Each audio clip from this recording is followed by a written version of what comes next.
நாம் யாவரும் தலைவணங்கி ஜபிக்கலாம். எங்கள் அன்பின் பரலோக பிதாவே, இந்த அருமையான நல்ல வேலைக்காய் உமக்கு நன்றி செலுத்துகிறோம்.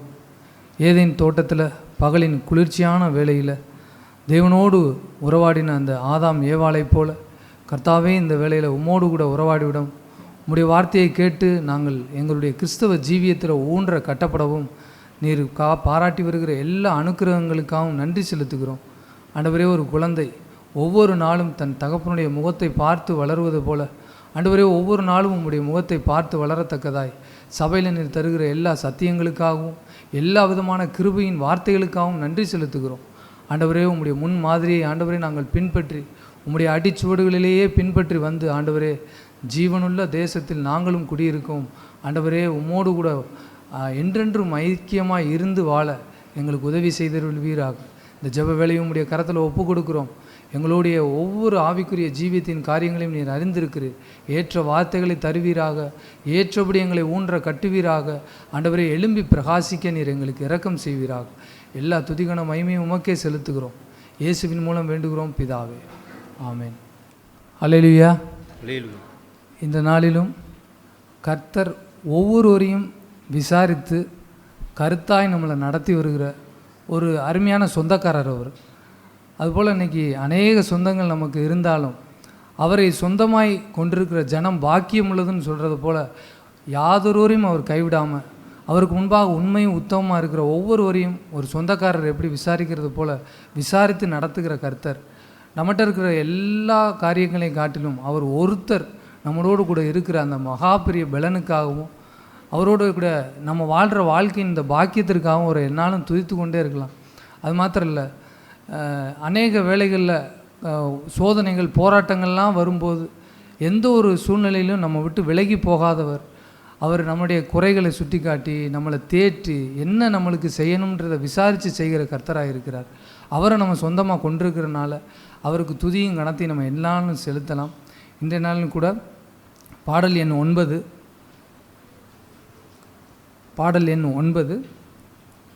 நாம் யாவரும் இந்த பாடலை பாடும்போது இந்த பாடல் வரிகளுக்கும் நம்மளுடைய வாழ்க்கைக்கும் சம்மந்தம் இல்லாமல் ஒருவரையும் இந்த பாடலில் இல்லை.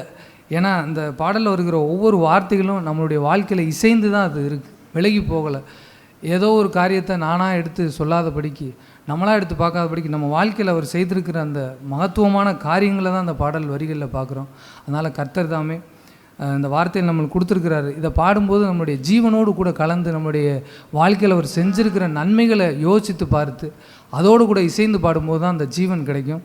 நாம் யாவரும் அந்த ஜீவனோடு கூட இந்த பாடலை பாட ஆயத்தமாக இருப்போம்.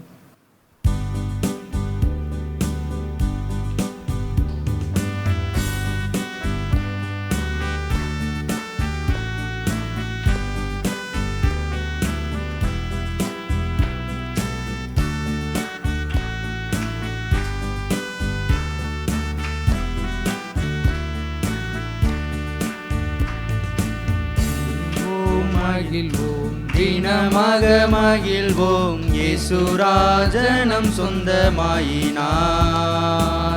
மகிழ்வோம் மகிழ்வோம், தினமாக மகிழ்வோம், இயேசுராஜனம் சொந்தமாயினார். இந்த பாதலத்தின் சொந்தக்காரர் அவர், எந்தன் உள்ளத்தில் சொந்தமானார். இந்த பார்தலத்தின் சொந்தக்காரர் அவர், எந்தன் உள்ளத்தின் சொந்தமானார். ஆனந்தமே பரமானந்தமே, இது மாபெரும் பாக்கியமே. இந்த பார்தலத்தின் சொந்தக்காரர் அவர், எந்தன் உள்ளத்தின் சொந்தமானார். இந்த பார்தலத்தின் சொந்தக்காரர் அவர், எந்தன் உள்ளத்தின் சொந்தமானார். சின்னஞ்சிறு வயதில் என்னை குறித்து விட்டார், தூரம் போயினும் கண்டு கொண்டார். சின்னஞ்சிறு வயதில் என்னை குறித்து விட்டார், தூரம் போயினும் கண்டு கொண்டார். தமது அளித்து ஜீவன் பெற்றுக்கொள் என்றுரைத்தார். தமது ஜீவனை எனக்கும் அளித்து ஜீவன் பெற்றுக்கொள் என்றுரைத்தார். ஆனந்தமே பரமானந்தமே இது மாபெரும் பாக்கியமே. இந்த பாதலத்தின் சொந்தக்காரரவர் எந்தன் உள்ளத்தில் சொந்தமானார். இந்த பாதலத்தின் சொந்தக்காரரவர் எந்தன் உள்ளத்தில் சொந்தமானார். எந்த சூழ்நிலையும் அவர் அன்பில் நின்று என்னை பிரிக்காது காத்துக் கொள்வார். எந்த சூழ்நிலையும் அவர் அன்பில் நின்று என்னை பிரிக்காது காத்துக் கொள்வார். என்னை நம்பியவர் தந்த பொறுப்பதனை அவர் வரும் வரை காத்துக் கொள்வேன். என்னை நம்பியவர் தந்த பொறுப்பதனை அவர் வரும் வரை காத்துக் கொள்வேன். ஆனந்தமே பரமானந்தமே இது மாபெரும் பாக்கியமே. இந்த பாதலத்தின் சொந்தக்காரரவர் எந்தன் உள்ளத்தின் சொந்தமானார். இந்த பாதலத்தின் சொந்தக்காரரவர் எந்தன் உள்ளத்தின் சொந்தமானார். அவர் வரும் நாளினில் என்னை கரமசைத்து அன்பாய் கூப்பிட்டு சேர்த்துக் கொள்வார். அவர் வரும் நாளினில் என்னை கரமசைத்து அன்பாய் கூப்பிட்டு சேர்த்துக் கொள்வார். அவர் சமூகமதில் அங்கே அவருடனே ஆடி பாடியே மகிழ்ந்திடுவே. அவர் சமூகமதில் அங்கே அவருடனே ஆடி பாடியே மகிழ்ந்திடுவே. ஆனந்தமே பரமானந்தமே இது மாபெரும் பாக்கியமே. இந்த பாதலத்தின் சொந்தக்காரரவர் எந்தன் உள்ளத்தில் சொந்தமானார். இந்த பாதலத்தின் சொந்தக்காரரவர் எந்தன் உள்ளத்தின் சொந்தமானார். மகிழ்வோம் மகிழ்வோம் தினமாக மகிழ்வோம் இயேசுராஜனம் சொந்தமாயினார்.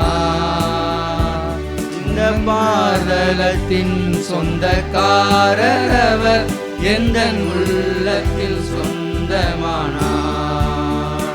இந்த பாதலத்தின் சொந்தக்காரரவர் எந்தன் உள்ளத்தின் சொந்தமானார். அகமகிழ்வு அப்படின்றது இந்த பரணியில் இந்த பூலோகிலும் எங்கிலும் கிடைக்காத அந்த அகமகிழ்வு. அநேகர் வெளியான புறமான சிரிப்பிலையும் புறமான சந்தோஷத்தை வெளியே காட்டுறது போல் இருந்தாலும் உள்ளுக்குள்ளே அநேக வேதனைகளோடும் கஷ்டங்களோடு இருக்கிற போது, ஆனால் நம்மளுடைய இருதயத்தின் நிறைவிலிருந்து நம்ம என்றைக்குமே அவர் அகமகிழ்ந்து பாடத்தக்கதான ஒரு அன்பை அவர் நம்மளுக்கு கொடுத்துருக்கிறார். இன்ன வரைக்கும் என் தகப்பன் பரலோகத்தில் இருக்கிறார்ன்ற அந்த ஒரு புத்திர சுவீகாரத்தின் ஆவியினால் நம்ம சந்தோஷமாக இருக்கிறது மிகப்பெரிய பாக்கியம். மாத்திரம் இல்லை, இந்த மூன்றாவது சரணத்தோட நம்ம பாடி ஒரு மகிமைப்படுத்தலாம். எந்த சூழ்நிலையும் அவர் அன்பில் நின்று என்னை பிரிக்காது காத்து கொள்வார்.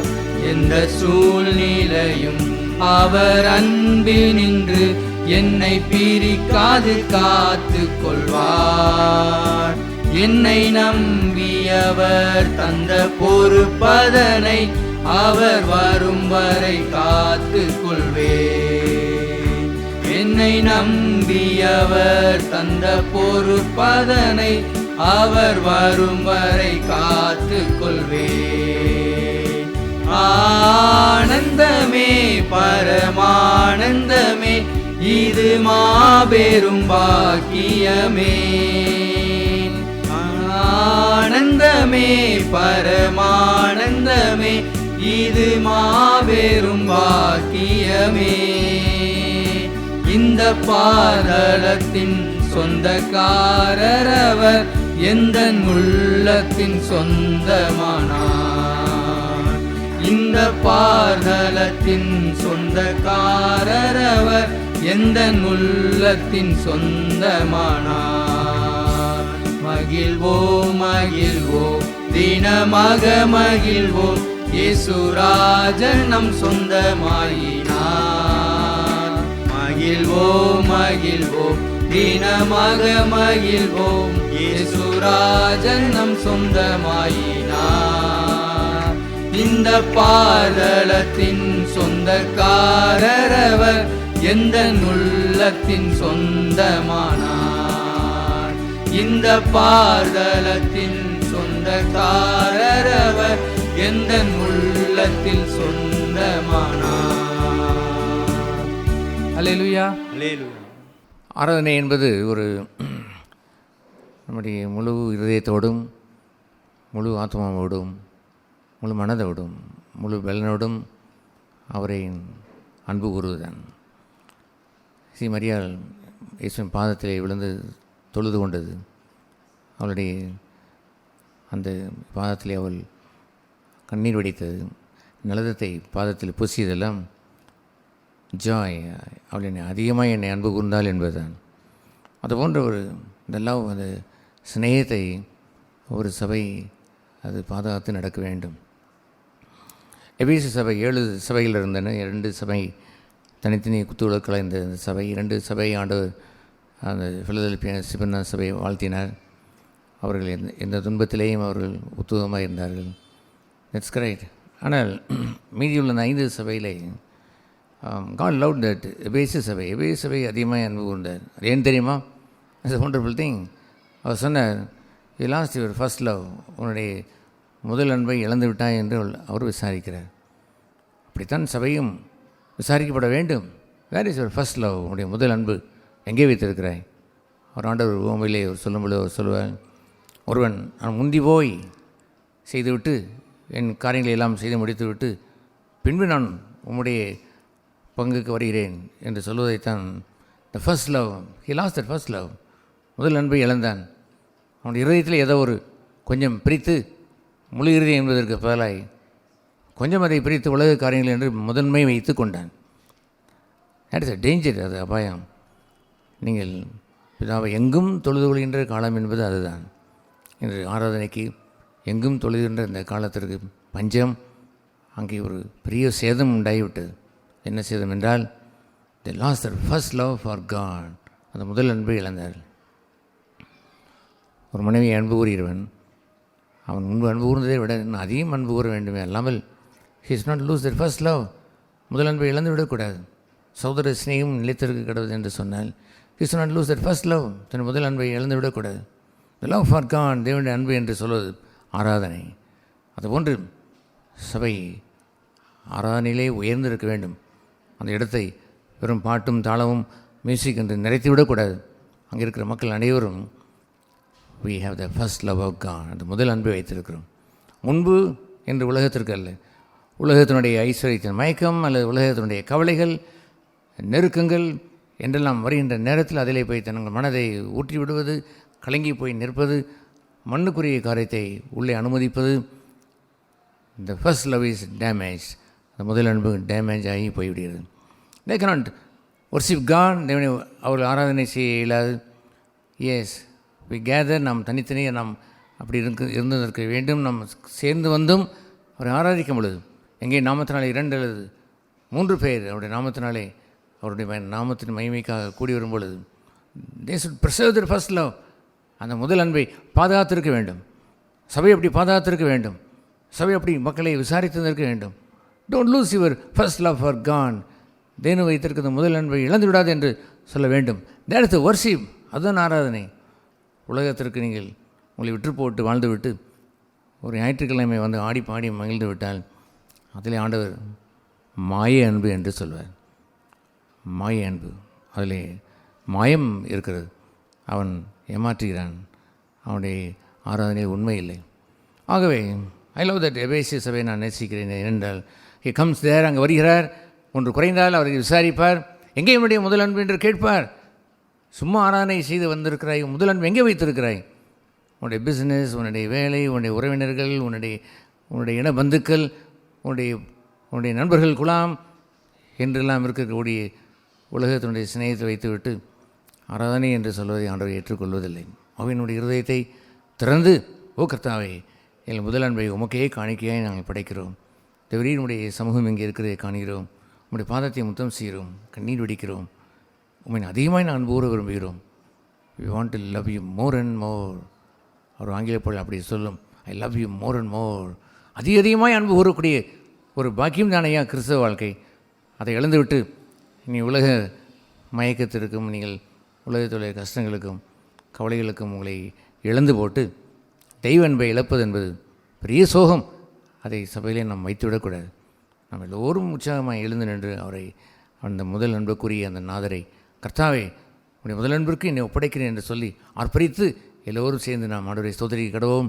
பிரைஸ் எல்லோரும் ஸ்தோத்திரம் ஸ்தோத்திரம் ஸ்தோத்திரம். எல்லோரும் எழுந்து நின்று, சிறு பிள்ளைகள், வாலிபர்கள், பெரியவர்கள் எழுந்து நின்று ஆண்டவரை அப்படி ஒரு அன்பு கூர்ந்து அவரை ஆண்டவரை ஸ்தோத்திரிப்போம், மகிழ்வோம், அவரை துதிப்போம். ஹல்லேலூயா. ஆர்ப்பரித்து, கர்த்தாவே என்ற முதல் அன்பு உமக்கு மாத்திரமே இல்லாமல் யாதொன்றுக்கும் இல்லை என்று அறிக்கை செய்வோம். ஹல்லேலூயா ஹல்லேலூயா. இந்த உலகத்தினுடைய கவலைகளோ பாரமோ, கர்த்தாவே இந்த உலகத்தினுடைய ஐஸ்வர்யத்தின் மயக்கமோ யாதொன்றும் எங்களை முதல் அன்பை பறித்து கொள்ளாத ஆராதனையை வைத்திருக்கிறோம். எங்கும் அவரை தொழுது கொள்கின்ற அந்த ஆராதனை உள்ளத்தில் வைத்திருக்கிறோமே, நாங்கள் பாக்கியம் பெற்றவர்கள், உண்மை நாங்கள் தொழுது கொள்கிறோம் என்று ஆர்ப்பரித்து, ஹல்லேலூயா, ஆர்ப்பரித்து அவரை அன்பு கூர்ந்து அவருடைய பாதத்தை தொட்டு முத்தம் செய்து அவரை ஆராதனை செய்யக்கூடும். ஹல்லேலூயா. Thank you Jesus. நன்றி நன்றி நன்றி இயேசுவே. ஸ்தோத்திரம் ஸ்தோத்திரம். உம்முடைய அன்பிற்கு நன்றி ஆண்டவரே. அன்பிலே நிலைநிற்க செய்த தயவிற்காக நன்றி. எங்களை காத்தவருடைய கிருபைகளுக்காக நன்றி ஆண்டவரே. ஹல்லேலூயா ஜீசஸ். ஹல்லேலூயா ஜீசஸ். நன்றி நன்றி இயேசுவே. ஸ்தோத்திரம் ஆண்டவரே. மத்தியிலே உலவாய் ஆண்டவரே, நீ உலாவி வருவதற்காக நன்றி. உம்முடைய அன்பை எங்கள் உள்ளத்தில் ஊற்றியிருக்கிற தயவிற்காக நன்றி. மாறாத அன்பிற்காக நன்றி. என்றும் ஒழியாத அன்பிற்காக நன்றி ஆண்டவரே. உம்மை பூசிக்கிறவர்களாய் ஆண்டவரை, உம்மை தொழுது கொள்கிறவர்களாய் உம்மை ஆண்டவரை எங்களை தெரிந்து கொண்டீரே. ஸ்தோத்திரம் ஸ்தோத்திரம் ஸ்தோத்திரம் ஸ்தோத்திரம். எங்களை பேசல் அழைத்து சபையிலே வைத்து ஆண்டவர் முழு அன்பையும் உமக்கே காட்ட முடியாத செய்து சீசத்துவதற்காக நன்றி. நல்ல சீசிகளுக்காக நன்றி நன்றி ஆண்டவரே. ஹல்லேலூயா. உடைய பிரசனத்தை எங்கள் தந்து உடைய பாதத்தை நாங்கள் காண முடிகிறது. உடைய பாதபடிகளை எங்கள் மத்தியிலே காண முடிகிறது. ஸ்தோத்திரம் ஆண்டவரே. நன்றி காணிக்கையை செலுத்தி உடைய அன்பு கூர்ந்துமை துதிக்கிறோம், சோத்தரிக்கிறோம் சோத்தரிக்கிறோம் சோத்தரிக்கிறோம் சோத்தரிக்கிறோம். Thank you Lord. Thank you Jesus. நன்றி நன்றி நன்றி இயேசு. ஸ்தோத்திரம் ஸ்தோத்திரம் ஸ்தோத்திரம் ஸ்தோத்திரம் ஆண்டவரே. Thank you Lord. Thank you Jesus. அன்பு கூறுவேன் இன்னும் அதிகமா ஆராதிப்பேன். எல்லாம் சத்தமாக சொல்லுங்கள். அன்பு கூறுவேன் இன்னும் அதிகமாய் ஆராதிப்பேன். அன்பு கூறுவேன் இன்னும் அதிகமாய் ஆராதிப்பேன். ஹல்லேலூயா. பரலோக பிதாவே, உம்மை துதிக்கிறோம் ஸ்தோத்திரிக்கிறோம். இன்னும் அதிகமாய் அன்பு கூறுகின்ற சவாலை எங்கள் உள்ளத்தில் வைத்திருக்கிறேன் ஆண்டவரே. நேற்றை விட இன்று அதிகம் நேசிக்குவோம். உம்மை நெருங்கி நெருங்கி வந்து உங்கள் அழகை நாங்கள் கண்டு பூசித்து தகப்பனே, இந்த உலகத்தில் யாதொன்றும் எங்களுடைய கவர்ச்சியாக இருப்பதில்லை ஆண்டவரே. நீ ஒருவரே எங்களுடைய மனதை ஆட்கொண்டு கவர்ச்சியாக இருக்கிறதே.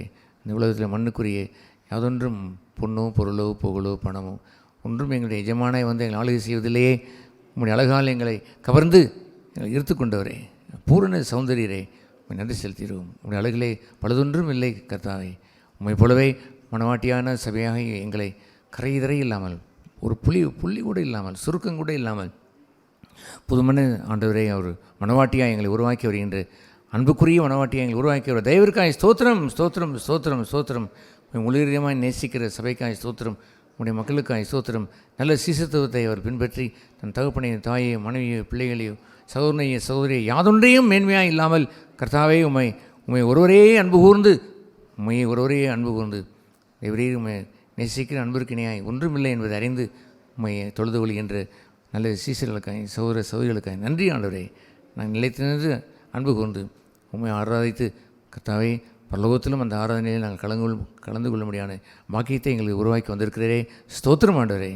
உலகமும் பரலோகமும் இரு குடும்பமும் ஒன்றாக இருக்கிறது என்பதைப் போலவே உடைய ஆராதனை எங்கள் மத்தியிலே வைத்து எங்கள் ஒன்றாக்கி இருக்கிறீர். பரலோக குடும்பத்தோடு ஒன்றாக்கி வைத்திருக்கிறீர். நன்றி நன்றி நன்றி ஆண்டவரே. ஸ்தோத்திரம் ஸ்தோத்திரம். தொடர்ந்து நாமத்தை சபையிலே மையப்படுத்துகிறாங்க. உடைய நாம் உயர்ந்திருப்பதாங்க. உடைய அன்புக்குரிய மக்களாக எங்களை உயர்த்தி வைத்து ஆசீர்வதிப்பிறாங்க. எல்லோரையும் ஆசீர்வதிப்பிறாங்க. இயேசு நாமத்தில் பிதாவே, ஆமென். நம்ம எல்லோரும் ஜெப சிந்தியோடு கரங்களை உயர்த்தி ஆண்டவரை தொழுது கொண்டு நீங்கள் மத்தியில் அசைவாடும் ஆண்டவரை உங்களுடைய கிரியை மத்தியில் வெளிப்படுத்தும். உங்களுடைய நாமத்தை மையப்படுத்தும். முழுக்கையும் கனமும் துதியும் புகழும் ஸ்தோத்திரமும் என்றென்றும் உண்டாகும்படி செய்தலும் என்று சேர்ந்து அந்த ஜெப பாடலை பாடுவோம். ஜீவனுள்ள தேவனின் ஆவியே வாரும், ஜீவனுள்ள தேவனின் ஆவியே வாரும், நோருக்கும் ஊருக்கும் உருவாக்கி நீரப்பும், ஜீவனுள்ள தேவனின் ஆவியே வாரும். நல்ல பிதாவே, பரிசுத்தாவின் ஒருவரே தவறு எங்கள் உள்ளத்தை ஒருவரும் விசாரித்து விட இயலாதே. உள்ளும் புறமும் மேய்ச்சலை கண்டடை செய்கின்ற மேய்ப்பரை நீ ஒருவரே இல்லாமல் உங்களை நெருங்கி வந்து உங்களுடைய மேய்ச்சலை கண்டடைய உங்களுடைய சமூகத்தை ஆனந்திக்க பூஜைக்க ஆராதிக்க முடிவதில்லை. சபையில் நீ பெரியவராக இருந்து எங்கள் நடத்தி வருகிற தெய்வீக ஸ்தோத்திரம். எங்களை விசாரித்தருளும், எங்கள் ஆத்மாவை விசாரித்தருளும், எங்கள் இருதயத்தை விசாரித்தருளும், எங்கள் ஆவியை விசாரித்தருளும். சபையிலே நாமத்தை மையப்படுத்தும். உங்களுடைய நாமத்திற்கு பரிசுத்தம் உண்டாவதாக. என்றென்றும் ஆண்டவரே உம்முடைய சந்ததியாய் நிலைத்து நிற்கிற சந்ததியாய் தேவரீரே உம்முடைய பட்சம் எங்களோடு இருக்க எப்போதும் நாடுகிற சந்ததியாக இருந்துவிட கிருபை செய்தலும். உம்முடைய சமூகத்தை நாடி தேடும் யாக்கோபின் சந்ததி என்று இழைக்கிறதே அதுபோன்ற ஒரு சந்ததியாக நிலைத்து நிற்க யாவருக்கும் கிருபை செய்தலும். வார்த்தையை தாரும். உடைய வார்த்தைகளை ஊன்ற கட்டியலும். இயேசு நாமத்தில் பிதாவே, ஆமென். ஆமென். நம் தயவுசெய்து உட்காரும். யோவான் 18ஆம் அதிகாரம்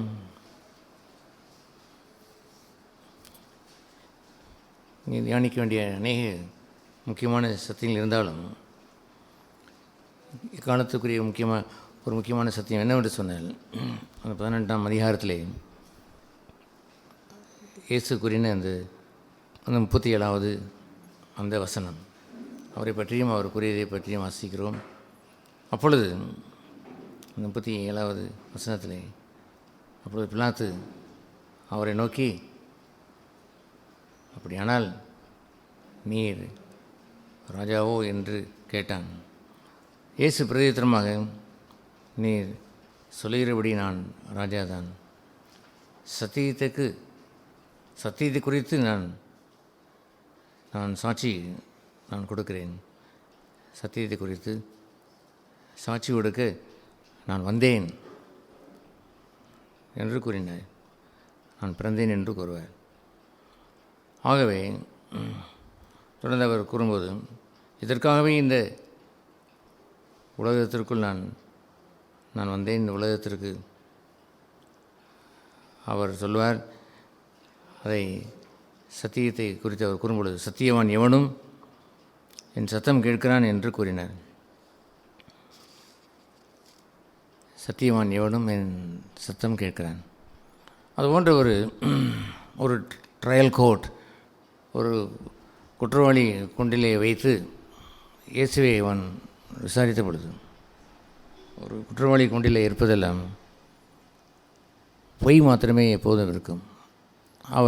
பிலாத்தவன் கேட்பான், சத்தியமாவது என்ன என்று கேட்கிறான். அடுத்த வசனத்தில் அவன் தன்னுடைய ஜீவகாலமெல்லாம் அந்த கோர்ட்டு விசாரிப்பில் அந்த பிலாத்தினுடைய தாங்கள் விசாரிக்க வேண்டிய அந்த பகுதியை அந்த பிரதான ஆசாரியர், அங்கே இருந்த வேதபாரகர்கள், மூப்பர்கள் பிலாத்தினுடைய கையில் தூக்கி போட்டுவிட்டு என்ன என்னிடத்தில் கொடுக்கிறீர்களே, நீங்களே விசாரிக்க வேண்டியதான் என்று கேட்ட பொழுது, என்னுடைய நியாயப்பிரமாணத்தின்படி கொலை செய்வதற்கு எங்களுக்கு உரிமை இல்லை என்று கேட்டவுடன் அவன் கொஞ்சம் ஆடிப்போனான். என்ன கொலை குற்றமா என்று விசாரணையை அவன் தொடங்குகிறான். ஒன்று ஒரு விசாரணை அந்த கூண்டில் தான் ஏசி இருந்தார். எனவே இது உத்தமமாய் சத்தியத்திற்கென்று உள்ள இந்த பகுதியை இயேசு எடுத்து கூறும்பொழுது, நான் இதற்காகவே உலகத்தில் வந்து பிறந்தேன். ஒரு மனுஷன் பிறந்தவுடன் நிறைய அல்ல, அவன் பிறந்து காலங்கள் வரும்பொழுது அண்டர்ஸ்டாண்ட் நான் விளங்கிக் கொள்கிறான். I must stand for the truth. சத்தியத்தை பெற வேண்டும், சத்தியத்திற்காக வாழ வேண்டும். அது போன்ற ஒரு பகுதியை அவர் சொல்வார். சத்தியவான் என்று கூறுவார். Those who have the truth, சத்தியத்திற்கு உரியவர்கள் என்று சொன்னார். That means they are also born of the truth. சத்தியத்தின்படி பிறந்தவர்கள், சத்தியத்திற்காக வாழ்வதற்கு என்று வந்தவர்கள். சத்தியம் என்று சொல்வதிலே ரெண்டு பகுதி ஒன்று நேர்மை, ஆனஸ்டி, நேர்மையாக இருப்பது, பொய்யுரையாது இருப்பது சத்தியம். ஒரு மனுஷன் ஆராதனை என்று வருவது என்றால், ஏன் ஆராதனைக்குரிய பாடலை கூட பாடுவதா என்றால் கூட பொய்யுரைத்து வாழ்கிறவன் ஒரு நாளும் ஆராதனையை பாடுவது கூட அவனால் இயலாது. ஏன் நான் வர்ஷிப் காட், தேவனை ஆராதிக்க இயலாது. அது ஏனென்றால் இயேசு சொன்னார், தேவனை ஆராதிக்க வேண்டும் என்றால் ஒருவன் ஆவியோடும் உண்மையோடும், ஏன் ஆங்கிலத்தில் ட்ரூத் என்று எழுதியிருக்கிறது, தமிழில் தெளிவாக எழுதியிருக்கிறது. அவன் ஸ்பிரிட் அண்ட் த ட்ரூத், உண்மை என்று சொல்வது ஆனஸ்டி, உண்மை பேசுகிறவனாக இருக்க வேண்டும். பொய்யரை பேசிவிட்டு கேட்கிறான் பிரைஸ் கான், கத்தரை அவன் துதிப்பான் என்று சொன்னார். நாம் காலையில் கேட்டதை போல் மாய அன்பாய்த்தான் அது இருக்கும் அல்லாமல் பொய் ஆராதனை என்று இருக்க வேண்டுமே அல்லாமல் கத்தர் அந்த ஆராதனையை ஏற்றுக்கொள்வதில்லை. ஆகவே நாம் எப்பொழுதுமே கவனமாக இருப்பது உண்டு. மேடையிலே வந்து நிற்கிறவர்கள் பாடுகிறவர்கள் கூட தேசிப்பி லைக் தேன் அவள் இருந்திருக்க வேண்டும். அவர்கள் பொய்யரை பேசாமல் இருக்க வேண்டும். சில சமயங்களில் அப்படி நாம் பகிரங்கமாக பொய்யுரையை பேசினவர்களை நீங்கள் தயவுசெய்து பாட வேண்டாம் என்று கூட நான் சொல்லியிருக்கிறேன். அதை செட்டில் பண்ணிவிட்டு வாருங்கள், அதை செய்த வேண்டும் நீங்கள் ஆராதிக்கலாம். அது ஏனென்றால் தேவனாய கர்த்தரை ஆராதனை செய்ய வேண்டும் என்றால் தேவன் ஆவியாக இருக்கிறார். நீங்கள் அவரை தொழுதல் வேண்டும் என்றால் வெளிப்பிரகாரமான ஆர்ப்பரிப்பு, ஆட்டவாட்டம், பாடல் என்றெல்லாம் அல்ல, ஆவியோடும் இந்த ஸ்பிரிட், இந்த இன்னர் லைஃப் ஆவியோடும் உண்மையோடும்.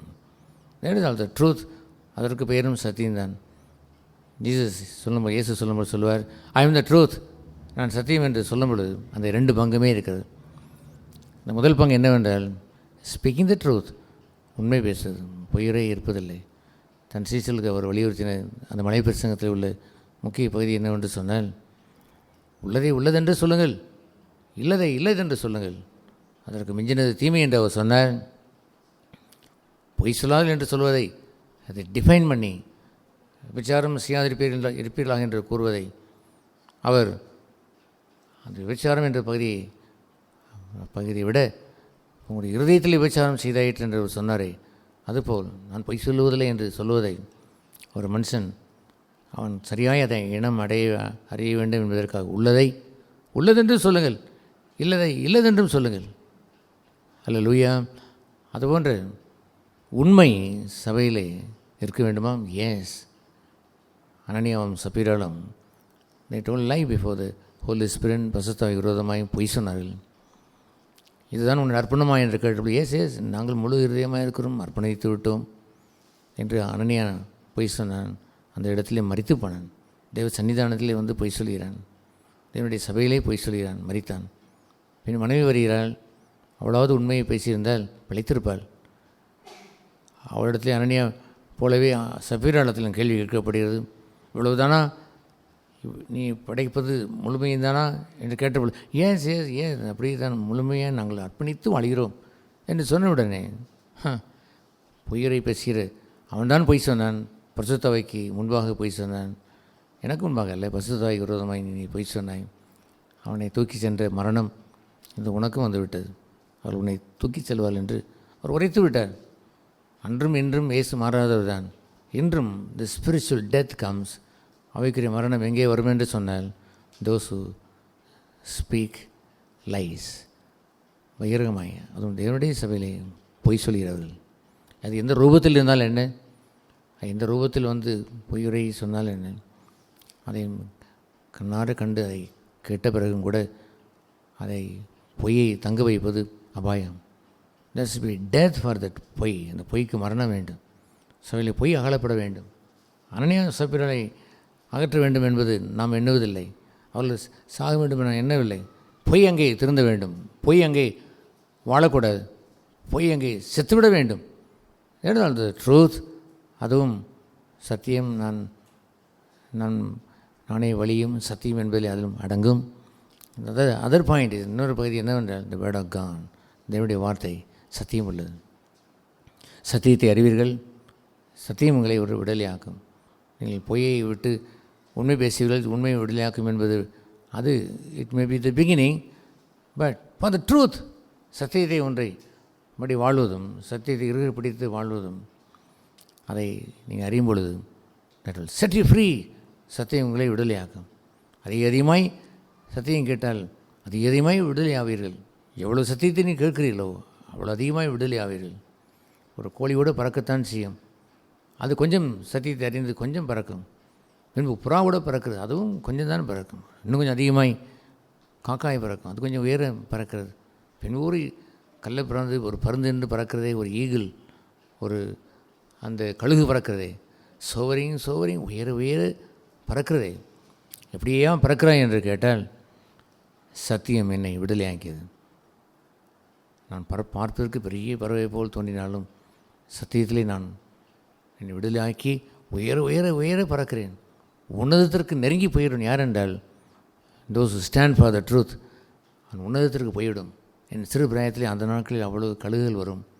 இன்னமும் தெரியவில்லை, இப்பொழுது காண முடிவதில்லை. அந்த நாளே நான் பார்க்கும் பொழுது உட்கார்ந்து கொண்டு ஒரு அண்ணாந்து பார்த்து ஆனந்தித்து பார்ப்பேன். எவ்வளோதான் போயிட பார்ப்போமே என்று பார்ப்பேன். உச்சகட்டத்திற்கு போய்விடும் அந்த கழுகு. சோவரிங் அப்படி சுற்றி சுற்றி, இறகுகள் கூட அடிப்பதில்லை, அப்படியே சுற்றி சுற்றி சுற்றி சுற்றி சுற்றி மேலே ஏறிக்கொண்டே போய்கொண்டே இருக்கும். சடனாக மறைந்துவிடும். காணுவதே இல்லை. இந்த அந்த ஈனோக்கு அவன் கர்த்தரோடு இசைந்து நடந்தான், பின்பு காணப்படாமல் போனான் என்பதை போல் சத்தியம் அவனுக்கு ஏணி போல் அமைந்து விடுதலை செய்து எத்தனையோ பதில் விடுதலை ஆகிறான். நம்ம எல்லோரும் ரெடிமேடாக எல்லாம் பெறுவதில்லை. ஸ்லோலி, கொஞ்சம் கொஞ்சமாய் எப்படி நீங்கள் கானான் தேசத்தை வாக்குத்தத்த பூமியை சுதந்திரிப்பீர்கள், கொஞ்சம் கொஞ்சமாய் அரக்கர்களை வெல்வீர்கள். முன்பு ஏத்தியர், பின்பு எபூசியர், பின்பு அமலேக்கியர் என்று வரிசையாய் ஒருவராய் வென்று வென்று வென்று பின்பு நீங்கள் முழுமையும் என் கானான் தேசத்தை சுதந்திரிப்பீர்கள். அதுபோல தான் இந்த ஈனோக்கு சோவரிங் வித் காட். அவன் மேலானவர்களை தேடியிருந்த வாழ்க்கையிலே வளர்ந்து மேலான தேடிகளை வாழ்க்கையிலே வளர வேண்டும். சகோதரியே, கீழானில் அல்ல என்ற வார்த்தையை காதிலே எப்போதும் துணைத்து கொண்டே இருக்க வேண்டும். மேலானவிலே நாடி பறந்து போய் காணப்படாமல் போய்விட வேண்டும். மிங்கிள் வித் காட், தேவனோடு கூட கலந்து போய்விட வேண்டும். தன்னை அப்படி சுத்திகரித்து வாழ்கிறவன் பாக்கியவான். இந்த கோழியாய் நான் பிறந்தேன், இப்பொழுது நான் புறாவை போல் கொஞ்சம் உயர பறக்கிறேன், காக்காயை போல் கொஞ்சம் உயர பறக்கிறேன். நான் இப்பொழுது நான் உயர சென்று மேலான நாடி my life is hidden with Christ என்று முடிப்பார். எங்களுடைய ஜீவன் கிறிஸ்துவுக்குள்ளே மறைந்திருக்கிறது என்று மறைந்து போவான். அவன் காணப்படாமல் போனான். ஹி ப்ளீஸ் காட், தேவனை பிரியப்படுத்தினான் என்று சொல்வதெல்லாம் ட்ரூத், சத்தியம்தான். கொஞ்சம் கொஞ்சமாக விடுதலை அடைய வேண்டும். ஒரு ஆங்கில பாடலை அன்று நான் மகிழ்ந்து நான் பாடுவதுண்டு. கொஞ்சம் கொஞ்சமாய் என்னை இயேசுவை போல் மாற்றுகிறீரே. ரெடிமேடாக என்ன மாறுவதில்லை. பிதா பூர்ண சற்குணத்தை உடனடியாக நான் பெறுவதில்லை. அப்படியே கொஞ்சம் கொஞ்சமாய் சத்தியத்தை அறிந்து பூர்ண சற்குணனாய் வளர வேண்டும். கற்பு ஒழுக்கம் என்று சொன்னால் ஆரம்பித்துத்தான் வைத்தார் ஆண்டவர். ஒரு ஸ்திரீ இச்சையோடு பார்க்கிறவன் என்றால் ஆரம்பித்தார். நான் உங்களுக்கு சொல்கிறேன், ஒரு ஸ்திரீ இச்சையோடு பார்க்கிறவன் எவனும் தன் இருதயத்தில் விபச்சாரம் செய்தாயிற்று என்று கூறிவிட்டு யோவானில் அவர் என்ன சொல்வார், என் உபதேசத்தில் நிலைத்திருந்தால் என்னுடைய சீஷர்கள் கற்றுக்கொண்டே இருப்பான். முதலாவது இச்சையை பார்த்து உள்ளத்தில் அவன் அலசடிப்பட்டு அவன் அதை கழுவி கொள்கிறான். பின்பு அவருடைய ஆவியில் உள்ள அசிசியை காணுகின்றான். அடடே, ஒரு முறை ஆண்டவரின் இடத்தில் கேட்ட, நான் இதயத்தில் விபச்சாரம் செய்யவில்லை என்று நான் சொன்ன பொழுது கர்த்தர் சொன்னார், there was a 0 volt bulb there. உன்னுடைய உணர்வுகளிலே ஒரு 0 volt பல்பு போல் உன் அடிப்பனை கொஞ்சம் இந்த உணர்வு உனக்கு தீது உள்ள உணர்வு அல்லவோ, உன் ஆவியுள்ள களங்கம் அல்லவோ என்று கேட்டேன். that is increasing in the truth. சத்தியத்தில் வளருவது, சத்தியத்தில் தூணும் ஆதாரமாக ஓங்கி வளர்கிற ஒரு வாழ்க்கை அவன் பெறும்பொழுது, நான் உங்களுக்கு சொல்கிறேன் என்ற வார்த்தை தொடர்ந்து சொல்லிக்கொண்டே இருப்பார், தொடர்ந்து போதித்து கொண்டே இருப்பார். இந்த குரு நிறுத்திவிட மாட்டார். ஹோலி ஸ்பிரிட் என்று வரும்பொழுது அவர் சகல சத்தியத்திற்குள்ளே நடத்துவார் என்று சொல்வது பாலியசில் ஒன்றாக இருக்கிறது, பல்வேறு காரியங்கள் இருக்கிறது. அதுபோன்ற ஒரு ஏராளமான காரியங்களை சகரேப்பன் சொல்வார், இந்த வெங்காயத்தில் தோல் உரிப்பதை போல் வந்து கொண்டே இருக்கும் என்று சொல்வார். அதுபோல் ஏராளமாக அவன் கண்டு கழுவி கழுவி கழுவி கழுவி போகும்போது என்ன நடக்கும் என்று எண்ணுகிறீர்கள். இவள் shower and shower and shower, அப்படி உயர உயர உயர உயர பறந்து கொண்டே இருப்பான். கொஞ்சம் கொஞ்சமாய் கொஞ்சம் கொஞ்சமாய் கொஞ்சம் கொஞ்சமாய் உயர்ந்து உயர்ந்து பறந்து விடுவான். அந்த பாடல் இவர் ஆங்கில பாடல் சொல்லும், little by little and day by day, little by little in every way, my Jesus is changing me, he is changing me, my blessed Jesus, I am not the same person that I used to be. Although it's slow going, there's a knowing that someday like him I shall be. ஒரு நாளிலே அவரை போலவே நான் மாறுவேன். கொஞ்சம் கொஞ்சமாய் ஸ்லோவாக இருப்பதை போல் தோன்றினாலும், கோழியை போல் இருந்து கொஞ்சம் உயர பறக்கிற புறாவை போல் இருந்து, இன்னும் கொஞ்சம் உயர பறக்கிற காக்காயை போல் இருந்து, அப்படியே கொஞ்ச நாள் போய் போய் போய் அவரை போலவே நான் மாறிவிடுவேன். Nobody is readymade. ஒரு ரெடிமேடாக இருப்பதில்லை.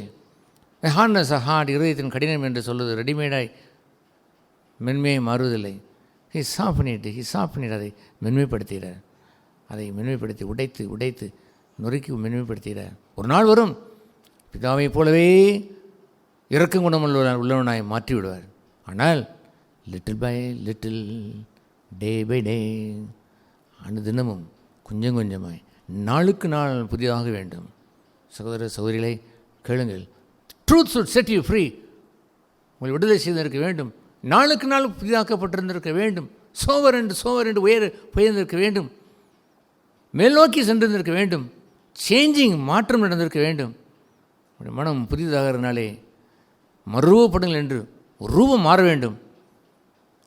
அதுபோன்ற ஒரு அற்புத ஒரு பகுதியைத்தான் அவர் சொன்னார். சத்தியத்திற்காகவே பிறந்தேன், இந்த உலகத்திற்கு சத்தியத்திற்காகவே பிறந்தேன். ஒரு முறை அவர் சொல்லும்பொழுது, அங்கே எபிரேயரில் வாசிக்கும்பொழுது அவர் சொல்வார், எனக்கு ஒரு சரீரம் ஆயத்தம் பண்ணப்பட்டது, பிறவே உம் சித்தம் செய்ய ஏதோ வருகிறேன், புத்தக சொல்லி எழுதியிருக்கிறது அல்லவோ என்று அவர் சொன்ன அந்த உம் சித்தம் ஏதோ செய்ய வருகிறேன் என்று சொல்கிறேன். அந்த சித்தம், அதில் பல விளக்கங்கள் உண்டு. ஒன்று, பிரதானமான ஒன்று, த ட்ரூத், சத்தியம். அந்த சத்தியத்தை அந்த அறிகிற பகுதிக்கு உள்ளே போவது பகுதிதான் வழி. அந்த சத்திய வழி உள்ளே போக வேண்டும், சத்தியத்தை அறிய வேண்டும், சத்தியமனை விடுதலையாக வேண்டும், ஜீவனை கண்டடைய வேண்டும், இயேசுவை போல மாற வேண்டும். அதுபோன்ற ஒரு பகுதியை அந்த பிலாத்திற்கு முன்பாக அவர் சொன்ன பொழுது, சத்தியத்திற்கு கண்டிப்பாக அது பயங்கரமான ஒரு ட்ரையல் நடைபெறும். இந்த உலகத்துள்ள ஒரு மகாத்மா காந்தி என்றவருடைய பெரிய ஒரு புத்தகம் அந்த நாளிலே அதை வாங்கி கிறிஸ்தவனாக இருந்து நான் ரட்சிக்கப்பட்டு அவசியம் என்ற பிறகு கூட சத்திய சோதனை என்று சொல்கிறாரே, அட என்னடா என்று பெரிய புத்தகம் ஒன்று வாங்கி புரட்டி நான் படித்தேன்.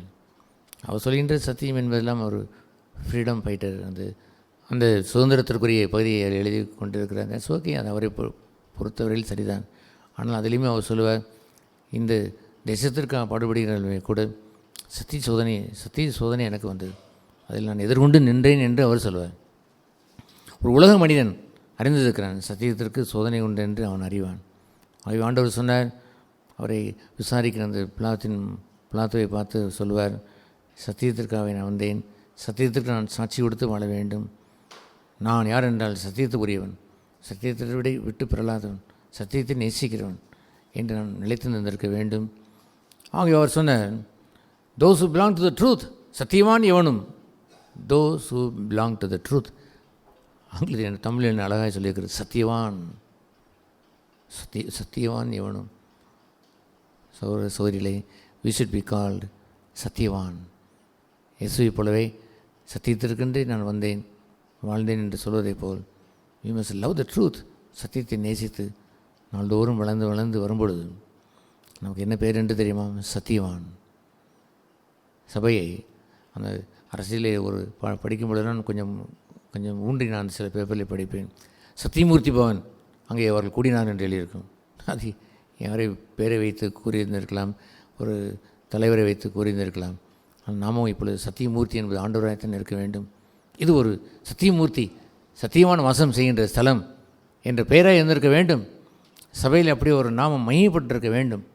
அதற்காகவே வாழ்ந்து வருகின்ற ஒரு சபை. இதற்காகவே நான் உலகத்திற்கு வந்தேன், இதற்காகவே நான் பிறந்தேன், சத்தியத்திற்கு சாட்சி கொடுக்குவதற்காக வந்தேன் என்று கூறினாரே பாருங்கள். அவன் கேட்டு ஆடி போனான். அந்த பிலாத்து சத்தியமாவது என்ன என்று கேட்டான். கோர்ட்டிலே ஒரு விசாரணை மண்டபத்திலே பொய்யுரை என்பதை தவிர வேறு எதுவுமே அவன் கண்டதில்லை. பொய் பொய் பொய், அனைத்தும் பொய். இதை காலகாலமெல்லாம் அவன் கேட்டு வாழ்ந்த அவன் கேட்கிறான், சத்தியமாவது என்னப்பா என்று அவர் கேட்கிறார். காலமில்லாமல் அந்த பொய்யிலே வாழ்ந்த ஒரு மனுஷன் கொஞ்சம் கொஞ்சமாய் சத்தியம் அழிந்து வாட் த ட்ரூத் சத்தியமா என்று கேட்டு விடுவான். இப்பொழுது என்ன காரியம் என்று சொல்லும், அதை பார்த்து கொள்ளலாம் என்று கூறுவானே அல்லாமல் இவன் ஸ்பீக் த ட்ரூத், சத்தியத்தை பேசினா இவன் இருந்து விட மாட்டான். ஆகவே இந்த சத்தியத்திற்கு சோதனை என்று ஒன்று உண்டோ? கண்டிப்பாய். ஒரு விசுவாசத்திற்கு ஒரு சோதனை என்று உண்டோ? எஸ். அழிந்து போகிற பொண்ணும் வெள்ளியுமே அது புடமிடப்பட்டு அங்கே கசடுகள் கழுவப்பட்டு களிம்புகள் எல்லாம் கரைக்கப்பட்டு அந்த 30 கேரட் இருப்பது 26 carat, 25 carat, 24 carat, 22 carat, 21 carat. அட்டேங்கப்பா, 21 கேரட்டில் தங்கமா? அதெல்லாம் ஃபாரினில் தானே கிடைக்கும். நம்முடைய இந்தியாவில் 24 கேரட் தானே, அதை விலை கொடுத்து வாங்குவோம் என்று வாங்குவார்கள். அந்த பொண்ணை சுட சுட சுட சுட சுட கேரட் குடிக்கொண்டே போயிடும். கேரட்டுடைய அந்த தன்மை மினுங்கிக் கொண்டே போயிடும். பொன்னிலும் பசும் பொன்னிலும் என்பதை போன்ற ஒரு நிலையெல்லாம் சோதனை. விசுவாசம் வெளியேறப்பட்ட உங்களுடைய விசுவாசம் சோதிக்கப்பட வேண்டிய அவசியம் போலவே சத்தியமும் சோதிக்கப்படும். அது போன்ற ஒரு சோதனை தான் பிலாத்துக்கு முன்பாக நிற்கிற ஒரு சோதனை. நீங்கள் சரித்திரத்தை பார்த்தால் இது போன்ற ஒரு சோதனைக்குள் ஆகப்படாமல் ஒரு சத்தியவான் இல்லை. எந்த சத்தியவானுக்கும் இது போன்று கூண்டில் நிறுத்தி, குற்றவாளி போல் கூண்டில் நிறுத்தி, அவரை குற்றம் சாட்டப்பட்டவனாய் அவரை கொண்டு நிறுத்தி கரங்களை கட்டி அவரை நிந்தனை செய்து, இவன் கொலை குற்றத்திற்குரியவன், சாதாரண குற்றத்திற்குரியவன் அல்ல. இபிகோ அந்த இந்தியன் பீனல் கோடுடைய படி 1 மாத தண்டனை இல்லை, 6 மாதம் தண்டனை இல்லை. இவன் கில்டு, கொல்லப்பட வேண்டும். அதுபோன்று ஒரு கொலை குற்றத்திற்கு உரியவரை போல் அவரை கொண்டு வந்து நிறுத்தினார்களே. அதுபோன்று கூண்டு எந்த சத்தியவானுக்கும் வரும். சத்திய சோதனை என்பது உண்டு. இயேசு முன்பாக வந்து அந்த யோவான் ஸ்நானகன் அவன் சத்தியத்தை பேசினான். விபச்சாரம் இது என்று அவன் கூறுகிறான். அன்றுள்ள பிலிப்பின் மனைவியை பகிரமாக வைத்து கொண்டான். இப்பொழுது இருதயத்தில் இச்சை இருந்தால் விபச்சாரம் சொல்ல வேண்டுமோ? எஸ். அதை மனபங்கம் படுத்துகின்ற மொலஸ்ட் என்று சொல்வதை விபச்சாரம் என்று சொல்ல வேண்டுமா? எஸ். அதுபோன்று விபச்சாரம் செய்தவர்களை அவர் கண்டித்தான், சத்தியத்தை பேசினான். அரசனாக இருந்தால் எனக்கு என்ன, அவன் அரசனாக இருந்து விட்டு போகட்டும், என்னை அனுப்பினவர் இருக்கிறார், என்னை அனுப்பினவர் தெய்வம், நான் வனாந்தரத்தில் ஒலிக்கிற சத்தமாய் என்னை அவர் அனுப்பினார் என்று சொன்ன அவர் இப்படி இல்லாமல் பரிசீலனை பார்த்து அந்த நாளில் வாழ்ந்த பரிசுத்தவங்களை போல் தோன்றினவர்களை பார்த்து விரியன் பாம்பு குட்டிகளை என்று கேட்டுவிட்டாரே. நீங்கள் நல்லவர்களை போல் அடக்கி வைத்து கொஞ்சம் அந்த உங்களுடைய பாம்பு தன்மையை குறைத்து விட்டால் விஷம் மாறிவிடுமோ? மறுஜென்மம் ஐயா, மறுஜென்மம் எடுக்க வேண்டும்.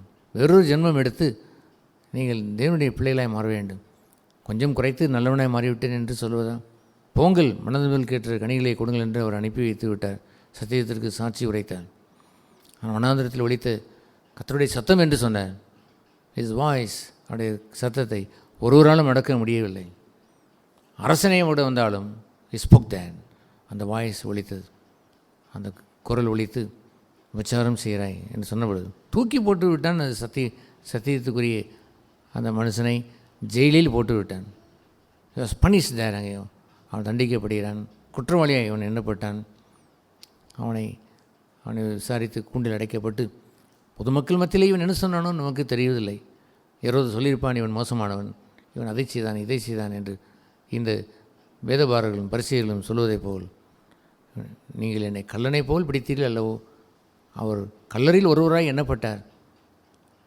அந்த 3 பேர் ப்ராசிக்யூட் ஆகிறார்கள், 3 பேரை தண்டிக்கிறார்கள். 2 பக்கம் கல்லறை நடுவிலே ஒரு கல்லன் என்று சொன்னார். கல்லன் கொல்லப்பட்டான் என்று தான் எண்ணுவார்கள். அவர்களை ஆலயத்தில் நான் பிரசங்கித்து கொண்டிருந்தேன், அப்பொழுது நீங்கள் என்னை பிடிக்கவில்லையே என்று ஆண்டவர் சொன்னாரே பார்க்கலாம். ஆனால் இப்பொழுது ஏன் வந்தீர்கள்? நேற்று வரைக்கும் சாயங்காலம் வரைக்கும் ஆலயத்தில் பிரசங்கித்தேன், என்னை ஏன் பிடிக்கவில்லை? இன்று என்னை நீங்கள் கல்லனை போல் தீவட்டி வைத்து பெரும் கூட்டமாய் டேங்கப்பா நூற்றுக்கணக்கான பேர் கூடிவிட்டார். யூதாஸ் காரியத்தை முன்னின்று நடத்துகிறான். துரோகியான யூதாஸ் காரியத்தை என்று எழுதியிருக்கிறது. 30 வெள்ளிக்காசு அவனை, தன்னுடைய நண்பரை, தன்னுடைய சிநேகிதனை துரோகியாய் மாறிவிட்டது. ஏசவனை பார்த்து ஸ்நேகிதா என்று அவர் கூறும்பொழுது ஹி வாஸ் எ ஃப்ரெண்ட், ஸ்நேகனா இருந்தவன். உன்னுடைய குருவை துரோகம் செய்யலாமா? முத்தம் செய்து நீ காட்டி கொடுக்கலாமா? சில பெண்களை குறித்து நான் கேள்விப்பட்டிருக்கிறேன். சில வயதான நாட்களே தன் கணவனை காட்டி கொடுக்கின்ற சில பெண்கள் இருக்கிறார்கள். சில மனைவிமார்கள் இருந்திருக்கிறார்கள். இவ்வளோ காலம் மனைவியாக இருந்துவிட்டு கடைசி நாளிலே போய் காட்டி கொடுத்த மனைவி. சிநேகிதன் 30 வெள்ளிக்காசுக்கு துரோகியாய் மாறிவிடுகிறான். அதுபோன்ற நிலையில் என்னை முன்னால் வருகிறான். அவன் வேதபாரர்கள் பரிசீலில் வருகிறார்கள். பெரிய ஒரு அந்த அரசியல் கூட்டம், அந்த ஏரோதனுடைய படைத்தலைவர்கள் கூடி வந்து வருகிறார்கள். ஏன் இப்பொழுது என்னை பிடித்தீர்கள்? நேற்று வரைக்கும் நான் அங்கே ஆலயத்தில் தான் பிரசங்கித்தேன். கல்லறில் ஒருவராய் அவர் எண்ணப்படும் பொருட்டு என்ற வாக்கியம் வேத வாக்கியம் நிறைவேறும் பொருட்டு இவ்வாறு நடந்தது. அப்படி ஒரு வார்த்தையை சொல்லி வாருங்கள் போவோம் என்று அவர் சொல்லி அவர் சொன்ன பொழுது நடுநடுங்கி போனார்கள். இவனை இழுத்து கொண்டு போகலாம் என்று எண்ணினார்கள். அவர் சொன்னாங்க லெட் அஸ் கோ போ என்று சொல்லி இவர் மார்ச் பண்ணி போகிறார். சத்தியத்திற்குரிய ஒரு தைரியத்தை பாருங்கள். சத்தியம் அப்படி வந்திருக்க வேண்டும். வாண்ட் டு கில் மீ, என்னை கொலை செய்ய வேண்டும், கில் மீ, கொலை செய்யலாம், கமான் வாருங்கள் என்று சொல்வதை போல் சத்தியத்திற்கு தூணும் ஆதாரமாய் சாட்சி கொடுக்க வேண்டும். ஆகவே இந்த யோவான் ஸ்நானகன் தலை கொய்யப்பட்டு விட்டது, சேத்தான் ஒளிந்தான் என்று அவர்கள் எண்ணிக்கொண்டிருக்கலாம். ஆனால் அவனோ சத்தியத்திற்கு சாட்சி கொடுத்தான். பிலாத்துக்கு முன்பாக நின்று சத்தியத்திற்கு சாட்சி கொடுத்தான். எத்தனை மக்கள் இந்த வேதத்தில் நீங்கள் புத்தகத்தில் எழுதப்பட்டிருக்கு, அதை தாண்டி எத்தனை மக்களை குறித்து பலிபிடத்து சாட்சிகள் என்று பரலோக பொக்கிஷங்களில் நாங்கள் கடைசி பக்கத்தில் எழுதியிருப்போம். சத்தியத்திற்கு சாட்சி கொடுத்தார்கள். ஒரு இளம்பெண் சத்தியத்திற்கு சாட்சி கொடுத்து மரித்தாள். ஒரு அவள் வயது கூட வரவில்லை, ஒரு 11 வயது பிள்ளையை கொண்டு வந்து நிறுத்தி அவளை இம்சைப்படுத்தி சத்தியத்திற்கு அவள் சாட்சி கொடுத்தாள். எத்தனை நான் இந்த எழும்பொழுதெல்லாம் பரவசம் அடைவேன். கர்த்தாவே, உன்னுடைய சத்தியத்தை குறித்து இந்த சத்திய சோதனையிலே இந்த பெண்கள், இந்த சாதாரண சிறு பிள்ளைகள், இந்த வாலிப பிள்ளைகள் உறுதியாக நின்றார்களே, கொலை செய்யப்படுவதற்கு ஒப்பு கொடுத்தார்களே, இம்சித்து கொலை செய்தார்கள். அதை படிக்கும்போது நம் கண்ணீர் வந்துவிடும். எத்தனையோ பக்கங்கள் கொண்ட அந்த சாட்சியை படிக்கும்பொழுது அதை சுருக்கி நான் கொஞ்சமாய் நான் போடுவதுண்டு. அத்தனையும் இடம் பிடிப்பதில்லை. ஆனால் ஒவ்வொரு நிகழ்ச்சியும் என் உள்ளத்தில் ஒரு அனலை மூட்டிவிடும். என்ன அனல் என்றால் stand up for the truth. ஜீவனே போனாலும் தன் ஜீவனை அருமையாக எண்ணாமல் சத்தியத்திற்கு சாட்சி கொடுத்து வாழ்க்கையை வாழ்ந்தார்கள். சத்தியம் குண்டில் நிற்குமா? எஸ். விசாரணை என்று இருக்குமா? எஸ். ஆனால் அவர் எப்படி நிற்பார்? பேதுரு கேட்கிறான், அவன் இவ்வளவு குற்றம் சாட்டுகிறார்களே, நீ என்ன பதில் சொல்வது இல்லையோ என்று அவன் கேட்கிறான். பதில் சொல்லவே இல்லை. குற்றச்சாட்டுகளுக்கு பதில் சொல்லவில்லை. ஆனால் சத்தியத்தை குறித்து கேட்ட பொழுதெல்லாம் எப்படி பேசினார் பாருங்கள். நீ ராஜாவோ? எஸ், நான் ராஜா தான். நாம கொலை செய்ய எனக்கு அதிகாரம் உண்டு. நோ நோ நோ, உமக்கு எனக்கு அதிகாரம் இல்லை, பரத்திலிருந்து எனக்கு அதிகாரம் இல்லை என்றால் ஒருவரும் என்னை கொலை செய்ய முடியாது. அவரே சத்தியத்திற்கு சாட்சி சொல்லி தன் சீசர்களுக்கு உங்கள் தலையில் ஒரு முடிவுட விழாது என்று அவர் சொல்கிறார். அப்படியெல்லாம் ஒரு காசுக்கு 2 அடைக்கலான் குறிகளை வாங்கிறீர்கள், 1,000 கீழே விழாது என்று சொல்லும் பொழுது ஒரு மனுஷன் தன் அதிகாரத்தை வைத்து கொன்று விடுவேன், கொலை செய்யப்படுவாய், ஒன்றுமில்லாமல் ஆகிவிடுவாய் என்று சொன்னபொழுது, no no no, you can touch me, நீ என்னை தொட இயலாது, என் முடிவோடு நீ எடுத்து விட இயலாது. உங்கள் தலையில் முடியெல்லாம் எண்ணப்பட்டிருக்கிறது, உங்கள் தலையில் ஒரு முடியாலும் கீழே விழாது என்று சொன்னாரே. அந்த லூக்காவில் வாசிக்கிறோம், ஒரு முடியாயிலும் கீழே விழாது என்று சொன்னார். அல்லேலூயா. அவன் கேட்கிறான், சொல்லுகிறான், சத்தியத்திற்கு இல்லாமா டகா டகா டகான் என்று பதில் சொன்னார். அவனை பற்றி குற்றத்திற்கு அமைதியாக இருந்து விட்டான். அமைதியாக இருந்தால் ஒரு ரோட்டில் ஓடுகிறான், ஒரு ரோட்டில் ஒருவரை பிடிக்கிறான், திருடா என்று அடி அடி அடி என்று அடிக்கிறாள். நீ திருடினா திருடவில்லையா என்று அவன் கேட்கும் பொழுது அமைதியாக இருக்கிறார். எல்லோரும் கைகொட்டி, பார்த்தீங்களா அமைதியாக இருந்தால் என்ன அர்த்தம் என்று தெரியுமா, ஒத்துக்கொண்டான், இவன் குற்றமுள்ளவன், அதனால் தான் வாய் புதைத்து இருக்கிறான் என்று எண்ணுவார்கள். லெட் தம் திங்க் தேன், அவள் சொல்லிவிட்டு போகட்டும். ஆனால் நான் இழுக்கப்பட்டு வந்ததோ சத்தியத்திற்கு சாட்சியே வந்தேன். பவுல் சிறைச்சாலையில் செல்லவில்லையா? பவுல் அகிரிப்பா ராஜாவுக்கு முன்பாக விசாரிக்கப்படவில்லையா? பவுலை சிறையில் அடைத்தால் அல்லவோ? பேதுரு சிறைச்சாலை இல்லையா? உயிர்த்தெழுந்து இயேசுவை பிரசங்கித்ததற்காக யூத ஜனம் அவர் ஆர்த்தெழுந்து அவரை அரசாங்கத்திற்கு கொண்டு போய் நிறுத்தி அவரை ஜெயிலில் போய் போடவில்லையா? சபையார் அனைவரும் கூடி ஜெபித்து அவருடைய ஜெபத்து நிமித்தம் அந்த இடம் குலுங்கி சிறைச்சாலை திறந்து வெளியே வரவில்லையா? யார் தான் அங்கே ஜெயிலில் இல்லை? யோவான் அப்போஸ்தலன் ஜெயிலில் இல்லையா? அவனை பிடித்து நாடு கடத்தி விட்டார்கள். சாதாரண குற்றமாக இருந்தால் வேறு தண்டனை. நாடு கடத்தப்படுவது என்பது துரோகம், பெரிய தேச துரோகம் நடந்ததை போல் ஒன்றை அவன் செய்து விட்டான். Is throne. அவன் நாடு கடத்தி பத்மு என்ற ஒரு அந்தமான், அந்த காலத்தில் அந்தமான் என்பதை ஒரு தீவாய் வைத்திருப்பார்கள். சதா பாம்புகளும் பள்ளிகளும், திடீரென்று குளிரடிக்கும், திடீரடிக்கும் வெயிலடிக்கும், திடீரென்று சுனாமி மழை அங்கு வீசும், ஒன்றும் செடியாய் அங்கே இருப்பதில்லை. அதுபோன்ற பத்மதேவிலை தூக்கி போட்டு விட்டார்கள். நான் சத்தியத்திற்கு சாட்சி கொடுக்க வந்தேன் என்று அவர் சொன்னாரே. இயேசு கிறிஸ்துவனுடைய சாட்சி என்று அந்த யோவான் அவன் வெளிப்பட்ட விஷயத்தில் அவன் சொல்லுவானே, இந்த மனுஷன் கூண்டில் போடப்படுவான், சத்திய சோதனையை தாங்குகிறவன் கூண்டிலே போடப்படுவான். சத்தியத்துக்கு அப்படி ஒரு வலிமை உண்டு சகோதர சகோதரிகளே. புறங்குறுதலை அவன் புறக்கணிப்பான், குற்றஞ்சாட்டுதலை எத்தனை வேண்டுமானாலும் செய்துவிட்டு போகட்டும் விட்டுவிடுவான். இத்தனை குற்றச்சாட்டுகள் என்று சொன்னால் அவன் எத்தனை வயது வசித்து காட்டினானோ தெரியவில்லை. 50 60 100 அவன் வசித்து கொண்டே போகிறான். சுற்றி நிற்கிற கேட்டு, இவ்வளோ குற்றச்சாட்டுகளா என்று கேட்கும்பொழுது, இவ்வளோ குற்றச்சாட்டுகளுக்கு பதில் சொல்வதில்லை. அவர் வாய் திறக்கவில்லை. அவருடைய பெயருக்கு அவமானம் என்று வரும்பொழுது ரோமத்தையெல்லாம் பறித்து விட்டார். அடிக்கப்படி நாட்டை போல் அவருடைய ரோமெல்லாம் கத்தரிக்கப்படுவதற்கு அவர் அனுமதித்து விட்டார். அந்த நாட்களில் ஒரு ஒரு வாசகத்தை சொல்வார்கள், ஒரு பொதுவான ஒரு வாசகம். அந்த திருவள்ளுவர் என்று சொல்லி ஒரு பொதுவான வாசகத்தை சொல்வார்கள். மயிர் நீப்பின் வாழா கவரிமான் அன்னார் உயிர் நீப்பின் மானப்பெரிது. கவரிமான் என்ற ஒரு மானிலே ஒரு வகை உண்டு. அந்த மான் ஒரு ரோமம் விழுந்தால் செத்து மடிந்து விடும். ஒரு ரோமம் விழுந்து விட்டால் செத்து மடிந்து விடும். அதுபோல் அன்னார் என்று சொல்வது உத்தமர்கள் யார் என்றால் தன்னுடைய மானத்தை அப்படி பாதுகாப்பார்கள். தன்னுடைய மானம் போய்விட்டால் என்ன அந்த திருக்குறள், மயிர் நீப்பின் வாழா கவரிமான் அன்னார் உயிர் நீப்பின் மான பெரிது. தன் மானமே என்று சொல்லி உயிரையே கொடுத்து விடுவார்கள் அன்னார் உத்தமர்கள். தன்னுடைய மானத்தை அப்படி பாதுகாப்பார்கள். இயேசுனுடைய மானத்தை அவமானமாய் மாற்றி அவமானப்படுத்துவேன் என்ற இந்த பகுதியை வைத்து ஒரு முடியல்ல அத்தனை வலித்து விட்டு அந்த ஆட்டுக்குட்டியை போய் பாருங்கள், ஒரு சேவ் பண்ணி முழுவதும் வலித்த அந்த ஆட்டை பாருங்கள், அவமான சின்னத்தை போல் போய் நின்று கொண்டு இருக்கும். பார்க்க அருவருப்பாய் தோன்றும். அதை யாரும் பார்க்கக்கூட பிரியப்பட மாட்டார்கள். கொழு என்று அது ரோமம் மூடி இருக்கும் பொழுதுதான் அதற்கு ஒரு கௌரவம் உண்டு. மயிர் கத்தரித்து விட்டார்கள் ஐயா, அத்தனையும் கத்தரித்து அவமானப்படுத்தி விட்டார்கள். மானம் அவமானம் என்று சொன்னால் ஒரு மானமும் அங்கே இல்லை, அத்தனையும் பிடுங்கி விட்டார்கள். அவரோ வாய் திறக்கவில்லை. வாய் திறவாதிருந்தார். அவர் அவமானத்தை எண்ணாமல் சிலுவையை சகித்தார். எதற்காக அவர் அவமானத்தை எண்ணாமல் சிலுவையை சகித்தார்? இந்த பிலாத்துக்கு முன்பாகத்தான் சொல்லிவிட்டு அங்கே வருகிறார். அதுபோன்று பிலாத்தினுடைய அந்த குரலிலே, அவனுடைய விசாரணையிலே அப்படி ஒரு சத்தியத்திற்கு சாட்சி முழங்க அவர் பேசினார்.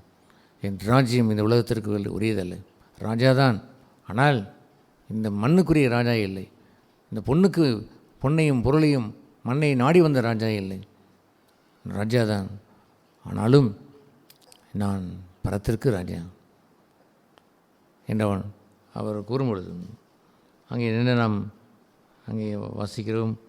அந்த ஒன்று தீமத்தில் வாசிக்கும் பொழுது 3ஆம் அதிகாரத்தில் அவர் சத்தியத்திற்கு தூணும் ஆதாரமாய் அவர் நின்றார். தொடர்ந்து அங்கே அவர் கூறும்பொழுது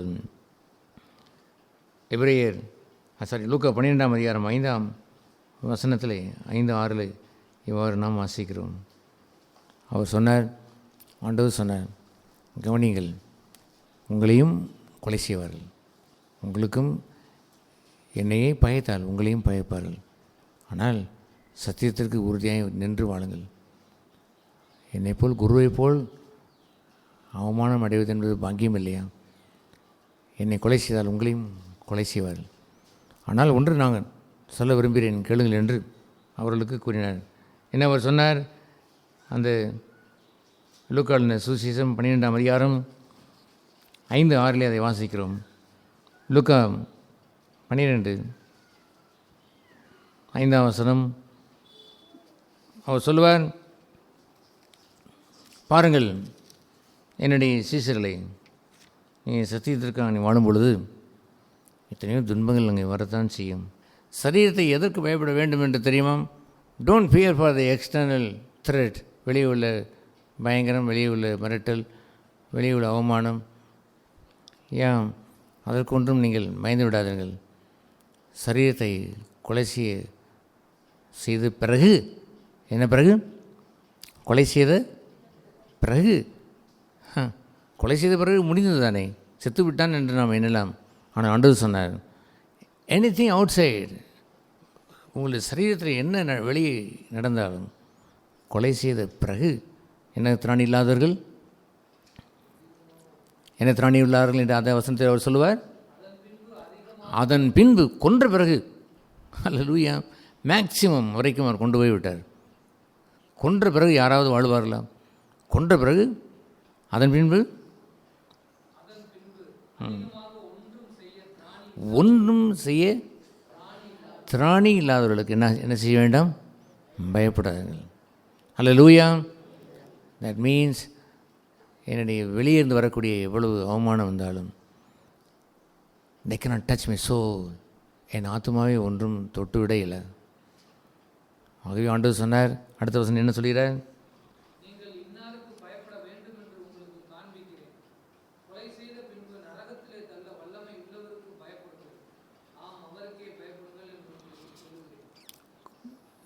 ஆத்மாவிலே உள்ளே நுழைந்து மரணம் வந்துவிடக்கூடாது, ஆத்ம மரணம் நின்றுவிடக்கூடாது. இது ஆத்மா உங்கள் உள்ளத்தில் இருக்கக்கூடிய சமாதானம் பறிவு விடக்கூடாது, உங்களுடைய உண்மையில் வைத்திருக்கிற சந்தோஷம் பறிவு விடக்கூடாது. எஸ் எப்படி அவர் கூறினார் தெரியுமா? அங்கே எபிரேயர் 12 வாசிக்கிறோம். அவர் அவமானத்தை எண்ணாமல் சிலுவையை சகித்தார் என்பதற்குரிய ரகசியம் என்னவென்றால், தனக்கு முன் வைத்திருந்த சந்தோஷத்தின் பொருட்டு ஒருவனும் அதை பறிக்கவில்லை. மானம் பறிவைவிட்டது, அவமானமாய் பறிவைவிட்டது. He was not bothering about that. தன்னை உள்ளத்தில் கூடிய பரிசுத்தம் பறிவைவிடக்கூடாது. அவர் சந்தோஷம் பறிவைவிடவில்லை. தனக்கு முன் வைத்திருந்த சந்தோஷத்தின் பொருட்டு அவமானத்தை எண்ணாமல் சிலுவையை சகித்தார். ஆகவே சிலுவை வெளியேந்து வரக்கூடிய சிலுவை, அதை நீங்கள் சகித்து கொள்ளுங்கள். அதற்கு முன்பு ஒன்றும் யாருக்கும் திராணி இல்லை. உங்கள் மகிழ்ச்சி யார் பறிக்க இயலும்? உங்கள் அன்பை யார் பறிக்க இயலும்? எல்லோரும் வெறுப்பை கொட்டியிருந்தாலும், துரோகியாய் மாறினாலும் கூட, சிநேகிதனே என்றவர் கேட்டாரே, யார் அந்த சிநேகம் என்று சொல்கிற அந்த பண்பை பறித்து செல்ல முடியும்? தெய்வ பண்பாகி அந்த மாறாத அந்த தெய்வ அன்பை பறித்து செல்ல முடியும். லூயா. இயேசு ஒரு முறை தன்னுடைய வார்த்தையிலே அவர் தன்னுடைய சீசரிலே எச்சரித்தார், அக்கிரமம் மீதியாகும் பொழுது அன்பு தணிந்து போகும். பிசாசு எதை குறித்து அவன் மகிழ்ச்சி அடைவான்? அக்கிரமம் மீதியாறினால் அல்ல, இந்த சத்திய சோதனைக்கு உரியவர்கள் மத்தியிலே வரும்பொழுது அவரை சுற்றிலும் அறிகின்ற அக்கிரமம் அவைகளால் வந்த விரோதங்கள் என்று சொல்லும் பொழுது அக்கிரமம், அந்த விரோதங்கள் பெரிய பெரிய வரும் பொழுது சடாரென்று அன்பு தணிந்து விடும். கவனம், அன்பு குறைந்து விட்டால் பிசாசு அந்த சபை மேற்கொண்டான் என்று அர்த்தம். அவன் இந்த பழம் இனிது, இனிப்பானது, பார்க்கிறது ரசனையானது, அதை புசிக்க தகுந்தது என்றெல்லாம் சொல்லி அவனை திங்க வைத்து விட வேண்டும். தின்றுவிட்டால் அவன் தெய்வத்தை அவன் அவமதித்தான், தன் சுய சித்தத்தை அவன் செய்ய தொடங்கிவிட்டான். தானே தெய்வமாய் மாறி நன்மை தீமை அறியத்தக்க தன் சுய சித்தத்தை வாழ்வதற்கு அவன் போய்விட்டான். ஜீவ விருட்சத்தின் கதவு பூட்டப்பட்டு விட்டது. ஒன்றை அவன் செய்து ஒன்றை சாதித்து விடுகிறான். அக்கிரமம் மிகுதியாகும் பொழுது பகையிருந்து விடக்கூடாது. சகோதரிகளை, இயேசுவை கொல்கத்தா மேட்டிலே கொண்டு வந்து கொலை செய்த பொழுது அவருடைய அவமானம் என்னவென்று தெரியுமா? எருசலேம் வாசிகள் முழுவதும் கூடியிருக்கிற இடம். அவரை நன்மை செய்தவர் என்று எண்ணின அவரை இப்பொழுது கள்ளர் மத்தியிலே கொண்டு வந்து நிறுத்தி வைத்து விட்டார்கள். பரபாஸ் என்பவனை பகிரங்கமாய் அங்கே அவர்கள் நிறுத்தி, அவனை விடுவியும் இந்த கல்லனை, இந்த அவனோட மோசமான கல்லன் இவனை சிலுவையில் அறியும், இவனை அகற்றும், இவன் வேண்டாம் எங்களுக்கு. ஏதோ உங்களுடைய ராஜா என்று சொன்ன எங்களுக்கு யார் ராஜா? வேண்டாம், அவர் வேண்டவே வேண்டாம் என்று தூக்கி எறிகிறார்கள்.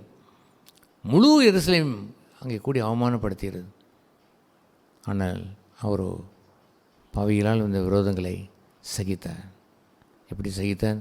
பிதாவே, இவர்கள் தாங்கள் செய்வது என்னதென்றே தெரியாமல் செய்து கொண்டு இருக்கிறார்களே, இதனால் ஏற்படக்கூடிய விளைவு என்னதென்று தெரியவில்லையே. இயேசு மரித்த பிறகு ஆண்டவர் அங்கே வாக்கு சொன்னபடி ஒரு நாள் வரும், எருசலேம் தரைமட்டமாய் போய்விடும் என்று சொன்ன கதி நடந்துவிட்டதே. லட்சக்கணக்கான யூதர்கள் கொல்லப்பட்டார்களே, உலகமெங்கும் சிதறி போய்விட்டார்களே, இஸ்ரேல் தேசம் மேப்பிலே இல்லையே. பின்பு அவர் அத்திமரம் துளைவிட்டதை போல் மீண்டும் ஒரு முடிவு நாளிலே அவர் உலக கடைசியில் அதை மீண்டும் எடுத்து கொண்டு வருகிறார். they don't know what will happen. ஆலயமும் தரைமட்டமாகி போய்விட்டது. என்ன நடக்கும் என்றே தெரியாமல் இவள் செய்து கொண்டிருக்கிறார்கள். திஸ் will happen, நடைபெறும். ஆனால் அவர்களோ தெரியாமல் செய்கிறார்களே. அகிலும் கர்த்தாவே, பிதாவே, என்னுடைய நேசம் மாறிவிடக்கூடாது, தாங்கள் அறியாமல் செய்கிறார், தயவுசெய்து அவர்களுக்கு மன்னியும் என்று தன் பட்சத்திலே அவர்களை விடுதலை செய்து விட்டார். அன்பு இயேசுவிடத்திலே அக்கிரமம் மிகுதியான பொழுது தனியவில்லையே, பாதுகாத்து கொண்டாரே. சிநேகம் தனியவில்லையே, வெறுப்பை அள்ளி கொண்டு வந்த பொழுது, துரோகத்தை அள்ளி கொண்டு வந்த பொழுது கொல்கத்தா மேட்டிலே அவர் அன்பினுடைய கொடியை நாட்டி வைத்து விட்டாரே. தெய்வ அன்பை உயர வைத்து நாட்டினார். தேவன் தன் உரை பெறான குமாரனை தந்தரலி, நாம் கெட்டுப்போகாமல் அவரை தந்தரலி, இவ்வளவாய் உலகத்தில் அன்பு கூர்ந்தார் என்று சொல்லுகிற இந்த சிகரத்தை, கொல்கத்தா மேட்டிலே அன்பின் சிகரத்தை அங்கே வைத்தவர் ஜெயக்கொடியை நாட்டிவிட்டார். ஆகவே வெளியே கொலை செய்யலாம், உள்ளே அவர்கள் வருவதற்கு திராணியற்றவர்கள். they cannot touch you, தொட்டு விடையில் அவர் அவமானத்தை எண்ணாமல் சிலுவை எப்படி சகித்தார், பாவிகளால் வந்த விரோதங்களை எப்படி அவர் சகித்தார். த ஜாய், சந்தோஷம், தனக்கு முன் வைத்திருந்த சந்தோஷத்தின் பொருட்டு என்று என்ன நேர்த்தியாய் சொல்கிறது அந்த எபிரேயர் 12ஆம் அதிகாரம். அவர் கூடவே இருந்தது. சந்தோஷம் அகலவில்லை, சமாதானம் அகலவில்லை. அப்படி ஒரு கம்பீரமான அவர் துணியை வைத்து பாவிகளுக்காய் சிந்தின ரத்தத்தை கீழே சிந்தினார் ஐயா அந்த கொல்கத்தா மேட்டிலே. ஆண்டவர் சொன்னார், நீங்கள் சத்தியத்திற்கு நிற்கும் பொழுது உங்களுக்கு ட்ரையல் கோர்ட் வரும், குற்றவாளி கொண்டே நிறுத்தப்படுவீர்கள், கேள்விகள் கேட்கப்படும், தீமைகளை நன்மைகளாய் நான் நன்மைகளை தீமைகளாய் பேசுவார்கள், பொய்யுரை கூறுவார்கள். அந்த தியானித்ததை போல் அந்த யோசுவா என்று அந்த பிரதான ஆசாரியன் தேவனுக்குள்ளான் நின்று தன்னை கழுவி கொள்கிறவன், பக்கத்தில் இருக்கிற குற்றஞ்சாட்டுகிறவனும் ஏராளமான கரைகளை பூசி வைத்து விட்டான். அவன் அழுக்கு வஸ்திரத்தை அந்த வஸ்திரத்தை அழுக்காக்கி போட்டு விட்டான். குற்றஞ்சாட்டுதலை வைத்து அத்தனை குற்றஞ்சாட்டுதலையும் வைத்து அழுக்காக்கினதை ஆண்டவர் பார்த்தார். அமைதியாய் யோசுவா நின்று கொண்டு இருந்தான். யோசுவாவும் எண்ணில் கர்த்தருடைய சமூகத்திலே தேவனை பார்த்து நின்று கொண்டே இருந்தான். குற்றம் சாட்டுதலுக்கு 20 கொஸ்டின் என்ன, 40 கேள்வி இருந்தால் என்ன, 400 கேள்வி இருந்தால் என்ன, பதில் சொன்னாலும் 4000 கேள்வியே மாறும், பதில் சொன்னாலும் 8000 கேள்வியே மாறும். குற்றச்சாட்டுதலுக்கு நீங்கள் பேசியே தீர்த்துவிட இயலாது. அது குற்றச்சாட்டு தான் என்று தெரிந்துவிட்டால் வாயை பொத்தி விட வேண்டும். மோசமாக இருக்குமே, ஒரு நாடகத்தை நடித்ததை போல இப்படி வாயை பொத்தி விட்டால் என்னை பெருமைக்காரன் என்று சொல்லிவிடுவார்களே, நியாயத்தை பேச வேண்டாமா என்றெல்லாம் இல்லவே இல்லை. அமைதியாக அவர் அந்த குற்றச்சாட்டுகளை ஏற்றுக்கொண்டார். ஏனென்றால் அவன் குற்றம் சாட்டுகிறவனை நான் நியாயப்படுத்த சென்றேன் என்றால் நான் குற்றவாளியாக மாறிவிடுவேன். பேச்சு வழக்கிலே ஒன்றை கூட்டி குறைத்து ஏதாவது பேச நேர்ந்து வந்து விட்டது என்று சொன்னால் குற்றத்தை போக்கவும் இயலாது. குற்றம் சாட்டுதலை ஒரு செய்தியில் நான் பேசித்ததை போல் கர்த்தர் ஒருவர் தான் மாற்ற முடியும். அவர் ஒருவர் தான் அதை செய்ய முடியும். எனவே ஆண்டவர் அங்கே சொன்னார், கர்த்தர் உன்னை கடிந்து கொள்வாராக என்று சகரியா மூலம் சொல்லும்படி செய்தார். இவன் அக்னியிலே எடுக்கப்பட்ட என்னுடைய கொல்லி அல்லவோ, சோதிக்கப்பட்டு வந்தவன் அல்லவோ, இவனை பார்த்து நீ குற்றம் சாட்டியது என்ன என்று அந்த சகரியா 3ஆம் அதிகாரத்திலே கேட்பார். கர்த்தர் கடிந்து கொண்டார்.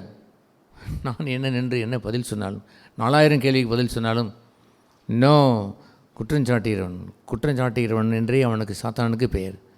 த one who accuse the brethren, சகோதரர்களை குற்றம் சாட்டுகிறவன். ஜென்மத்திற்கும் உங்களை நீதிமானாய் காட்ட இயல. ஒரே ஒரு வழி ஆண்டவர் கற்றுக் கொடுத்தார். 1000 அவர்கள் செய்தாலும் அவர்களுக்கு என்ன திறனி இல்லை என்றால், கொலை செய்யட்டும், கொலை செய்யப்பட்ட பின்பும் உங்களுடைய ஆத்மாவை தொட முடியாது. திராணி அவர்களுக்கு இல்லை. உங்கள் சந்தோஷத்தை எடுக்க முடியுமா? நோ. அவர் அங்கே சந்தோஷத்தை வைத்திருந்தார். அவர் அங்கே பசுமையை வைத்திருந்தார். அப்படியே கர்த்தருடைய வேதத்தில் இரவும் பகலும் தியானமாக இருக்கிற மனுஷன் பாக்கியமான நீர்க்காலில் உரத்து நடப்பட்டு தன் காலத்தில் கனியை தந்து இலையுதராதிருக்கிற பச்சை பசையில் இருக்க மரத்தை போல் இருப்பான். மாறிவிட்டதா? வெளியே அவர் செங்கை சிகப்பு உடலை போல் அவர் ரத்தம் பாய்த்து பீசப்பட்டிருந்தாலும், ஐயோ உனக்கு இப்படியா கெதி என்று கேட்டவள் சிலர் அழுவார்கள். ஓகே, ஒருவேளை அம்மா அழுதார்கள், அவருடைய பிள்ளைகளை மற்ற அவருடைய உறவினர்கள் அழுதிருக்கிறார்கள்.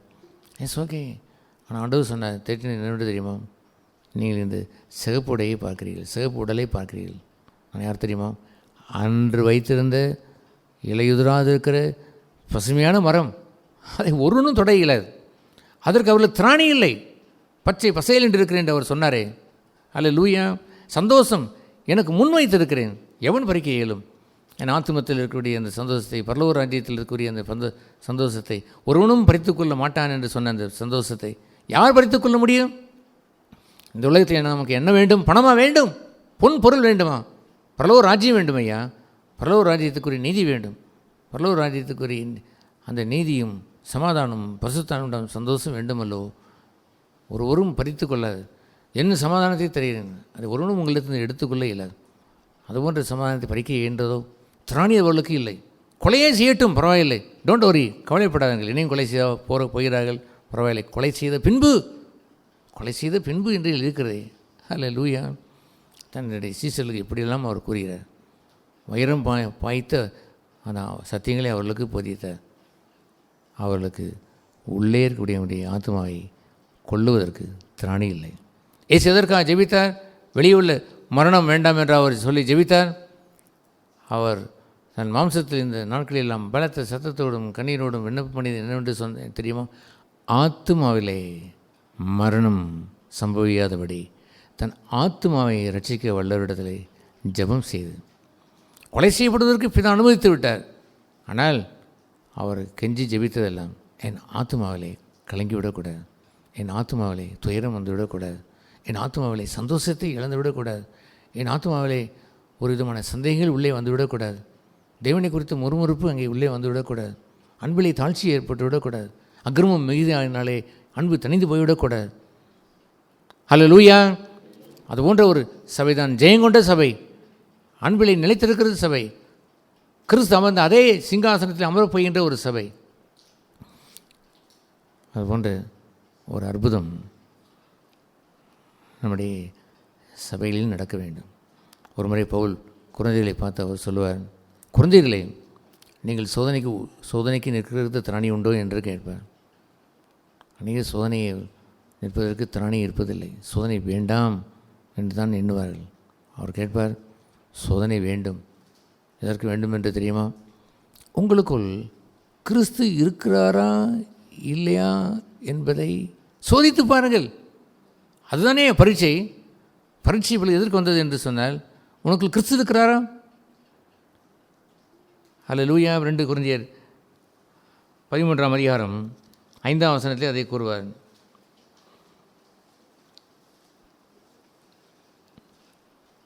2 கொரிந்தியர் 13:5. கொஞ்சம் சுத்தமாய் வாசிங்களேன். நீங்கள் விசுவாசம் உள்ளவர்களோ என்று உங்களை நீங்களே சோதித்து அறியுங்கள். உங்களை நீங்களே பரீட்சித்து பாருங்கள். இயேசு கிறிஸ்து உங்களுக்குள் இருக்கிறார் என்று உங்களை நீங்களே அறியீர்களா? நீங்கள் பரீட்சைக்கு இல்லாதவர்களாய் இருந்தால் அறியீர்கள். பரீட்சைக்கு நிற்க வேண்டும் ஐயா. பரீட்சை இருக்க வேண்டும். அந்த பரீட்சையில் உற்று பார்க்க வேண்டும். அந்த பரீட்சை நடந்து கொண்டிருக்கும் உற்று பார்க்க வேண்டும். அங்கே இயேசு கிறிஸ்து இருக்கிறாரா என்பதை காண வேண்டும். உங்களுக்குள் இருக்கிறாரா என்பதை காண வேண்டும். சபை பரீட்சிக்கப்படுமா? ஏன் சபை பரீட்சிக்கப்பட்ட பொழுது உற்று பார்க்க வேண்டும். 2 அல்லது 3 பேர் கூடுகின்ற அந்த சபையிலே, நாம் இங்கே சொல்லவில்லை, 2 அல்லது 3 பேர் இங்கே கூடவில்லை. அங்கே நான் தானியேலை சொல்கிறேன். சாத்ராக், மேஷாக், ஆபேத்நேகோ என்ற 3 பேர் அங்கே இருந்த அந்த பரீட்சையிலே, அக்னி சூழப்பட்ட அந்த பரீட்சையிலே 6 மடங்கு இருந்து கொண்டிருக்கிற அந்த நேரத்திலும் 7 மடங்கு ஏற்று என்று சொன்ன உடனே 7 மடங்கு இருந்த நேரத்தில் செத்து விடுவான் என்று எண்ணின நேரத்தில் உற்று பார்த்தார்கள். மனுஷ ரூபத்திலே வந்த தெய்வம் அவர்களோடு பிரகாசமாய் நின்று கொண்டு இருக்கிறார். ஹி சப்போர்ட் தம். தே சா 3 பேரை தானே போட்டோம், யாருங்க 3வது 4வது நபர் என்று கண்டார்கள். That is our testimony. நம்முடைய சாட்சி அப்படி இருக்க வேண்டும் சகோதர சகோதரிகளே. அதுபோன்று அனல் கொண்ட ஒரு கிறிஸ்தவ வாழ்க்கை வாழ வேண்டும். வாழ்ந்தாலும் குருவை போல் வாழ வேண்டும். அந்த சவாலை அன்று நான் ஏற்றுக்கொண்டிருக்கிறேன். கர்த்தாவே, உம்மை போல் வாழ வேண்டும், குருவை போல் வாழ வேண்டும். என்னை போல் சின்னவனாவை மாறுவதற்கு சரிதானம்? ஏஸ். பகைக்கப்படுவதற்கு சரிதானம்? ஏஸ். குற்றம் சாட்டப்படுவதற்கு சரிதானம்? ஏஸ். பரீட்சை வரட்டும். அந்த பரீட்சையை உற்று பார்த்து அவன் எங்கே இருக்கிறான், தொலைந்து போனான் என்று பார்க்கட்டும். இல்லை, கிறிஸ்தவனோடு இருக்கிறார், காண வேண்டும். சபையை உற்று பார்க்க வேண்டும். 2 அல்லது 3 பேராக இருந்தால் என்ன, 30 பேராக இருந்தால் என்ன, எத்தனை பேராக இருந்தால் என்ன? இயேசு சபையினுடைய மேன்மை எப்படி ஒரு அறிவார்? என் நாமத்தினாலே 2 அல்லது 3 என்று தான் அவர் எண்ணுவாரே அல்லாமல் 200, 300, 2000, 3000 என்று அவர் எண்ணுவார். அது ஏனென்றால் அவருடைய நாமத்திற்கு புகழ் சேர்க்கிற பரலோக பிதாவே, அவருடைய நாமம் பரிசுத்தப்படுவதாக என்று அவருடைய நாமத்திற்கு பரிசுத்தத்தை கட்டி காக்கிற சபை இருப்பதில்லை. அதனால் தான் ஆண்டவர் சொன்னார், 1000 பேர் கூடியிருந்தாலும் வகை பிரித்து அவர் சொல்வார், 2, 3, 4, 5 தான் என்று எண்ணுவாரே இல்லாமல் அந்த இயேசு கிறிஸ்து மாறுவதே இல்லை. மனுஷன் மாறுவான். இத்தனை பேர் இங்கே இருக்கிறான் என்று சொல்லிக்கொள்வான். 5000 பேர் கொண்டிருக்கிற கத்தோலிக்க சபையை சொல்லிக்கொள்வான். ஏதாவது ஒன்றை அவன் சொல்லி பாராட்டின. யாரும் நம் சபையை நாம் தீது பேசவில்லை. கத்தோலிக்கர்களையும் உண்மை இருக்கிறார்கள், அது நான் யாரையும் சொல்லவில்லை. ஆனால் நம்பரை வைத்து, மேன்மை பாராட்டுகளை வைத்து நான் சொல்கிறேன். இத்தனை பேர் அந்த நாட்களில் சபையினுடைய மேன்மை ஒரு முறை நான் ஒரு 15 வருடங்களுக்கு முன்பு 25 வருடங்களுக்கு முன்னே கேட்ட ஒரு செய்தி என் உள்ளத்தை பற்றியது. அது என்னவென்றால், சாரியப்பண்ணன் சொல்லுவார், எத்தனை குடும்பங்கள் சபையிலிருந்து போனாலும், எங்கள் பெங்களூர் சபையிலிருந்து போனாலும், நான் தனியாய் சத்தியத்திற்கு நிற்க வேண்டும் என்று சொன்னால் தனியாய் நிற்பேன். I am not interested in the number. எனக்கு எண்ணிக்கை பெரிதல் என்று சொல்லுவார். மனுஷன் மாறலாம், கத்தர் மாறுவதில்லை. கத்தரை சார்ந்தவனும் மாறுவதில்லை. கத்தர் பார்ப்பதெல்லாம் 2, 3 அல்லது 3 என்று சொன்னால், அல்லது என்று சொன்னால் 2 தான் இருக்கும் போல் தோன்றியது, அல்லது 3 அல்லது 4 இப்படித்தான் எண்ணினாரே அல்லாமல் இருதயத்தை பார்த்தாரே அல்லாமல். மனுஷன் தலையை பார்ப்பான், முகத்தை பார்ப்பான். தேவன் இருதயத்தை பார்க்கிற ஒரு இடமென்று இருக்கிறதை அதை எங்கே பார்ப்பார்? அவனுக்குள் கிறிஸ்து வாசம் செய்கிறார். அந்த சபைக்குள் கிறிஸ்து வாசம் செய்கிறார். அதை காண்பதற்கு கண் வேண்டாமோ? அந்த எலியா ஜெபம் செய்யும் பொழுது, ஐயோ இவ்வளோ பேர் இருக்கிறார் என்று சொன்ன பொழுது, கர்த்தாவே இவனை மனக்கண்களை திறந்துவிடும் என்று சொல்ல அவன் மனக்கண்கள் திறந்து அக்னி ரதத்திலே வந்து சேனைகளின் கர்த்தர் சூழ்ந்திருப்பதை அவன் கண்டு அதிர்ந்து போனான். காட் சப்போர்ட், தேவனுடைய சப்போர்ட் எல்லாம் இது போன்ற கர்த்தரை சார்ந்து கொண்டவர்களுக்கு தான் உண்டு. உபத்திரவத்தின் மத்தியிலே கூர்ந்து பாருங்கள். அங்கே உபத்திரவத்தை நிலைத்து நின்றவர்கள், நீங்கள் பரீட்சைக்கு நில்லாதவர்கள், பரீட்சையை நீங்கள் அவமானமாக எண்ணிவிட்டு அதை தூர போட்டு விடுகிறவர்கள், கிறிஸ்துவனுடைய வாழ்ந்த அந்த பரீட்சையின் வழியிலே நடக்காதவர்கள். அவருடைய சிலுவையினுடைய வழி கோர்ட்டுக்கும் சென்றது. அவருடைய சிலுவையின் வழி குற்றஞ்சாட்டின் மத்தியிலையும் சென்றது. கூடியிருந்த மக்கள் எல்லாம் ஒரு காலத்திலே கொஞ்சம் நேற்று தான் அவர்கள் ஒசன்னா என்று பாடினவர்கள் கன பொழுதிலே அடுத்த நாளிலே இவனை அகற்றும் என்று கூறிவிட்டார்கள். உற்று பாருங்கள், அங்கே சபையிலே கிறிஸ்து இருக்கிறாராம். உங்களுக்குள் கிறிஸ்து வாசம் செய்கிறாராம். பரீட்சையிலே நில்லாதவர்கள் என்று போய்விடாதுங்கள். பரீட்சை தெய்வதாசர்களுக்கும் தெய்வ சபைக்கும் கண்டிப்பாய் நேர்ந்துவிடும். அதுபோன்ற ஒரு உத்தமத்தை தேவனுடைய சபையிலே நாம் காப்பதே போலவே சபையிலே வாசம் செய்கிற நீங்களும் கிறிஸ்துவை உடையவர்களாக இருங்கள். மனுஷனை உடையவர்களாக இராதீர்கள். நான் 1000 சத்தியங்களை பேசினாலும் it's the truth of God. தேவனுடைய சத்தியங்கள் தான் என் சத்தியம் என்று சொல்லுவதில்லை. மத்தியில் சுவிசேஷத்தை ஒரு எழுதிவிட்டால் மத்திய இது என் சுவிசேஷம் என்று சொல்ல மாட்டார். பரத்திலிருந்து வராவிட்டால் ஒன்றும் நீங்கள் பெற்றுக்கொள்ள இயலாது. பரத்தின் வார்த்தைகளை நீங்கள் கேட்கிறீர்கள். அந்த சத்தியத்திற்கு நிலைநில்லுங்கள். மனுஷனுடைய சத்தியங்கள் என்று இருந்து விடக்கூடாது. அதிலே கரைப்பட்டுவிட வாய்ப்பு நிறைய இருக்கிறது. கரைப்பட்டுவிட வாய்ப்பு நிறைய இருக்கிறது. முடிவடைந்தும் நிலைநிற்கிறது என்று அந்த சொல்லிலே எத்தனை ஆழம் இருக்கிறது. கடைசி நாளிலே முடிவடைந்ததிலே இப்படி ஒரு தள்ளாட்டமா, இது ஒன்று அன்புக்கு விரோதமான செயலாம் என்று வந்துவிடக்கூடும். ஆனால் எந்த சத்தியமாக இருந்தாலும் கர்த்தர் கொடுத்த சத்தியம் என்று வாழ்ந்தவன் சத்தியத்தை விட்டு விலகவே மாட்டான். சத்தியத்திற்கு அவன் சாட்சியை இருப்பான். சத்தியவான் சத்தியத்துக்கு செவி கொடுப்பான். ஹல்லேலூயா. அது போன்ற மாயைக்கும் பொய்க்கும் அவன் கை கொடுத்து விட மாட்டான். அது போன்ற உத்தமத்தோடு சோதனையிலே நிற்கக்கூடிய சகோதரர்களாய் சகோதரிகளாய், பரீட்சையிலே நிற்கக்கூடியவர்களாய் சுட்டரிக்கப்பட்டு போவான், கருகி போவான் என்று எண்ணுகின்ற நேரத்தில் உயிரோடு அவங்க வருவதும் அங்கே ஜெகஜோதியாய் மகிமையிலே நின்ற ஒரு தெய்வ, அந்த மனுபுத்திரனாய் வந்த தெய்வம் அங்கே இருப்பதை கண்டும் வெளியே வந்த பிறகு அவர் போய்விட்டார். பக்கத்தில் வந்து எல்லோரும் மோந்து பார்த்தார்கள். எதை மோந்து பார்த்தார்கள்? முடியை மோந்து பார்த்தார்கள். கண்டிப்பாக முடியாத என்ன செய்திருக்கும், கொஞ்சம் கறி இருக்கும் என்று எண்ணினார்கள். அது கூட என்ன செய்யவில்லை, கருகவில்லை. நான் சமீபத்தில் அப்படி ஒரு யோசனை வைத்து பார்த்தேன். ஒருவேளை எனக்கு கொஞ்சம் வாசனை வந்திருக்குமோ, ஓ கர்த்தாவே, வாசனை வந்திருக்கக்கூடாது, கண்டிப்பாக வந்திருக்கக்கூடாது. அது சாத்ராக் மேஷாக் ஆபேத் நேகையை போலவே என்னை ஆதரிக்கிற ஒரு இருக்கும் பொழுது, இதற்கு மேல் உன்னிடத்தில் வருவதற்கு திராணி இல்லை என்று சொல்லும் பொழுது என் மகிழ்ச்சி இழக்கக்கூடுமோ, சமாதானத்தை இழக்கக்கூடுமோ? சமாதானம் உமதல்லவோ, தெய்வ சமாதானம் அல்லவோ? நித்திரை தனக்கு இன்பமான, தனக்கு பிரியமானவருக்கு நித்திரையை தருகிற நான் இந்த துன்பங்கள், வியாகுலங்கள், சோதனைகள், இது போன்ற ட்ரையல், குற்றங்கள், குற்றச்சாட்டு என்று வரும்பொழுதெல்லாம் ஒன்றை வைத்து நான் சோதித்து பார்ப்பேன். என்னவென்றால், படுத்தவுடன் எப்பொழுதும் தூங்குகிறேனா, காலையில் எழுந்த பிறகு தான் முழிப்பேன். அப்படி முழித்து கனவும் ஒன்றுமில்லை, நித்திரை இன்பமாய் தூங்கி நான் டிஸ்டர்ப் ஆகி என்று பயந்து, ஐயோ அவனை வெட்ட வருகிறான் என்று பயந்து, ஐயோ நம்மளை காலி பண்ணி விடுவானா என்று அச்சம் கொண்டு ஒன்றும் வருவதில்லையே. ஓ கர்த்தாவே, தமக்கு பிரியமானவர்களுக்கு நித்திரையை தருகிறாய் என்று இதோ நேசகுமார் என்று சொல்லிவிட்டேரே என்று அர்ப்பணித்திருக்கிறேன். ஹல்லேலூயா. நான் நிறுவனம் என்று கூட நான் சொல்லி ஆண்டவரிடத்தில் நித்திரைக்கு சென்றிருக்கிறேன். ஓ கர்த்தாவே, உமக்கு பிரியமானவர்களுக்கு நித்திரையை தருகிறேன். நான் இப்படி பரீட்சையில் நின்று விட்டு வந்திருக்கிறேன். That's okay, I going to sleep now. படுக்க போகிறேன். உமக்கு பிரியமானவர்களுக்கு நித்திரை தருகின்றேன் கர்த்தாவே. இன்று வரைக்கும் எனக்கு பிரியமானவர் என்று வைத்து நித்திரை தந்தீரே. இன்றும் அதை நான் முன்வைத்து நான் பார்க்க இருக்கிறேன் என்று படுத்து அடுத்த கணமே தூங்கி விடுகிறேன். 6 மணிக்கு எழுந்திருக்கிறேன். ஹல்லேலூயா. நித்திரை சேதமடையவில்லையே. ஹல்லேலூயா. ஒருவேளை ஆண்டவர் சொன்னார், இது என்ன, இது இரவு புறம் குற்றச்சாட்டுகள் இதற்கெல்லாம் பதில் போட்டு கொண்டே இருக்கிறாய் என்னவென்று கேட்டார். சொன்னார், எனக்கு பிரியமானவனுக்கு நான் நித்திரையை தருகிறேன், என்னுடைய நித்திரையை நீ ஏன் கெடுக்கிறாய் என்று சொன்னவுடன் டபார் என்று என்னுடைய அனைத்தையும் நிறுத்தி வைத்து விட்டு தொங்கு சென்று விட்டேன். உடனே நித்திரை என்னை ஆண்டவர் பிரியமான நித்திரையை தந்தார். எது நித்திரை என்று தெரியுமா?